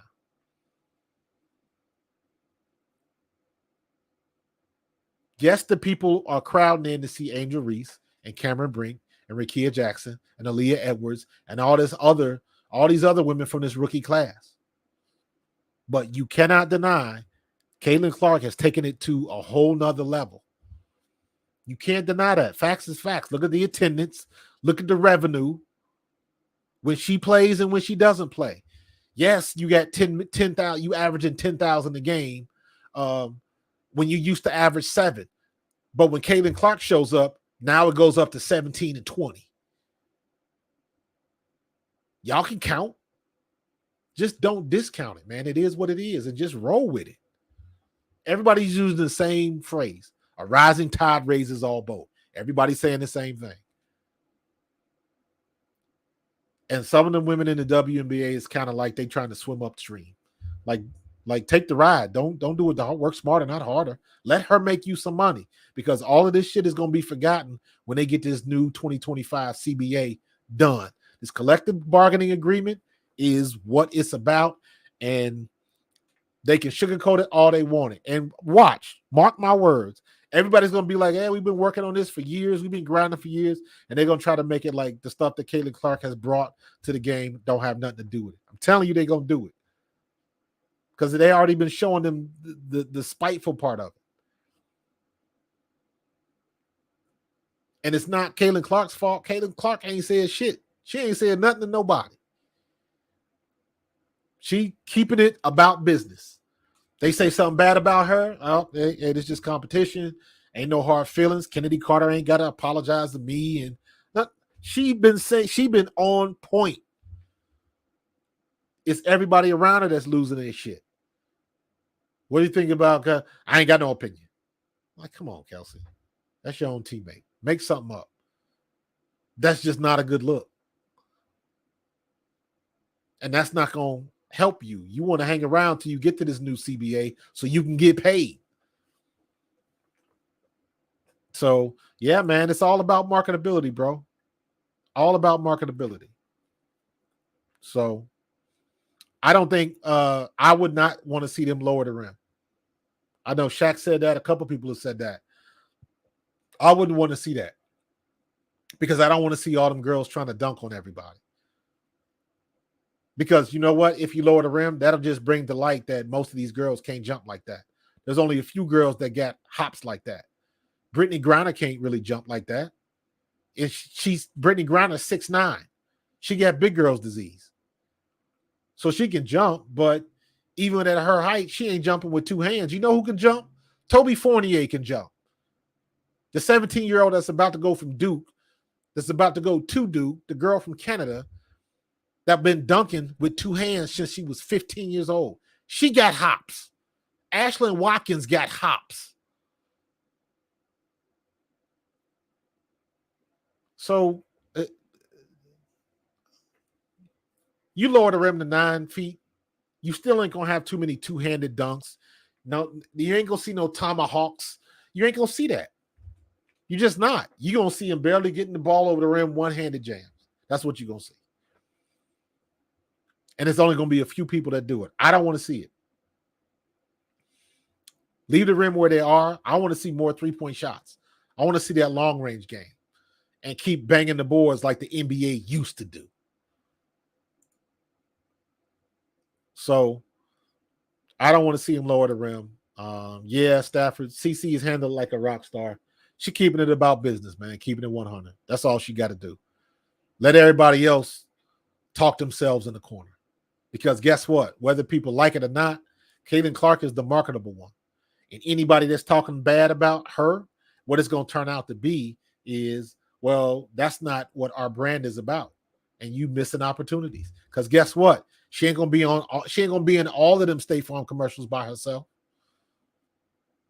Somebody else gonna get a couple slices from that loaf. That's always the way it happens. Michael Jordan didn't make Space Jam by himself. He had to have some other people in the movie with him. That's the way it goes. So just go for the ride. Muggsy Bogues wasn't mad because Michael Jordan got the movie. He got his part. And that's what I think these women sometimes fail to realize. Just wipe off the catty petty stuff and do what you got to do. You can school her on the court. If you want a hard foul, as long as it's in play, fair game. Go after it. You want to prove that she don't belong or she ain't ready yet, that's what you're supposed to do. Give her the business. Because she giving it right back. She ain't afraid to talk shit. But understand, she is a big reason, not the only reason, but she is the biggest reason why y'all are about to get paid. And stop acting like it ain't that way. It ain't so. Stop acting like that. So it is what it is, man, and it's gonna keep going. I just can't wait till they get this over with. Me personally, I am a big fan of Kathy Engelbert. I think she's about business, and she got the league going in the right direction. She just got to get over this year, because after Caitlin Clark, then comes Kate Beckers, then comes Lauren Betts, then comes Juju Watkins, then comes Hannah Hidalgo and Malaysia Full-Wiley and Tessa Johnson and Audie Crooks and Hannah Stokey and all these young girls that's going into college now. They got a whole crop coming out the next 4 to 5 years. Flau'jae Johnson, all of them. You got a all-star group for the next 5 to 8 years coming out of college. Not to mention all the names that we don't know yet. The W's in good spot. They just got to get over this hump. They got to make all the money they could possibly make this year. And in my opinion, that is the mistake of not putting Caitlin Clark on the Olympic team. If this wasn't a CBA year, where they were going to redo the agreement, I might feel differently.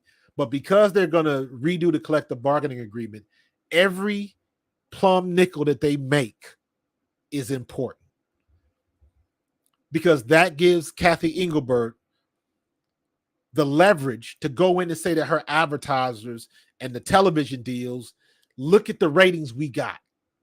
Look at the merch that we sold. Look at everything that Caitlin Clark and all these other ones brought to the table. Look at how high it got. And we're going to negotiate off of this number, not what it used to be. So you got to maximize that. That specifically is why I think she should have been on the team. Does she deserve it? No, there's other people better. But if you want to get everybody paid, she should be on the team. And it's happened in the past. It wouldn't have been the first time that it happened. So stop acting like this is a big to-do and, oh, she's not good enough. Don't act like it's never happened before. It has happened before. Coaches can pull rank and say, hey, I want this. She might not be the best, but I want her on the team. You can do that as a coach.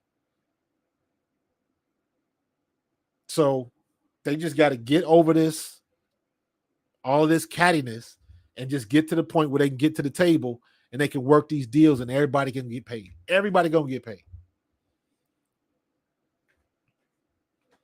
But I'm going to get out of here, man. My damn voice is leaving me. So, what's next? What's going on tomorrow? Let me see the schedule. What's coming on?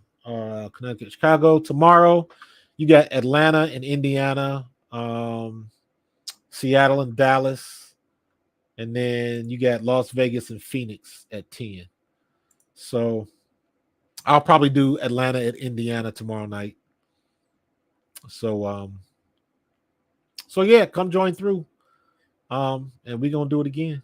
Because technically that would be my normal time, because my normal show, Pro Fan Talk, would usually be Thursdays at 7. But I think what I will do is go at 9 o'clock. 9 will be the post-game show. Like I do. I always stream the games now. I will always do. Even when I don't do play-by-play, a lot of times I'll start the stream and I just keep the scoreboard up.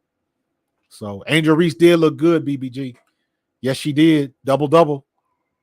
It's a shame that they couldn't hold on, but she had a good game. Her and Cardoso, man, they Angel Reese and Kennedy Carter, they starting to be, they got that unspoken thing going, and those two, they getting in sync, man. So it's looking good. They just gotta convert at the end. So we'll see. But all right, man, I'm gonna be back tomorrow at 7 o'clock. I'm not sure if I'll do a play-by-play, but I'm definitely gonna do a post game. So make sure you join me tomorrow. I'll probably go. The game starts at 7, so my post game will start at 9 o'clock or whenever the game ends. So usually the game's ending like 7:15, 7:30 ish. So a lot of times I might start a little bit early, but we will get it. We will get on and popping. So I'm gonna get out of here, man. I thank everybody that's coming in the chats, man. Make sure you subscribe. Kevin, the PRF, I appreciate you, man. Appreciate your comments. Stafford Lee, you was on fire today, bro.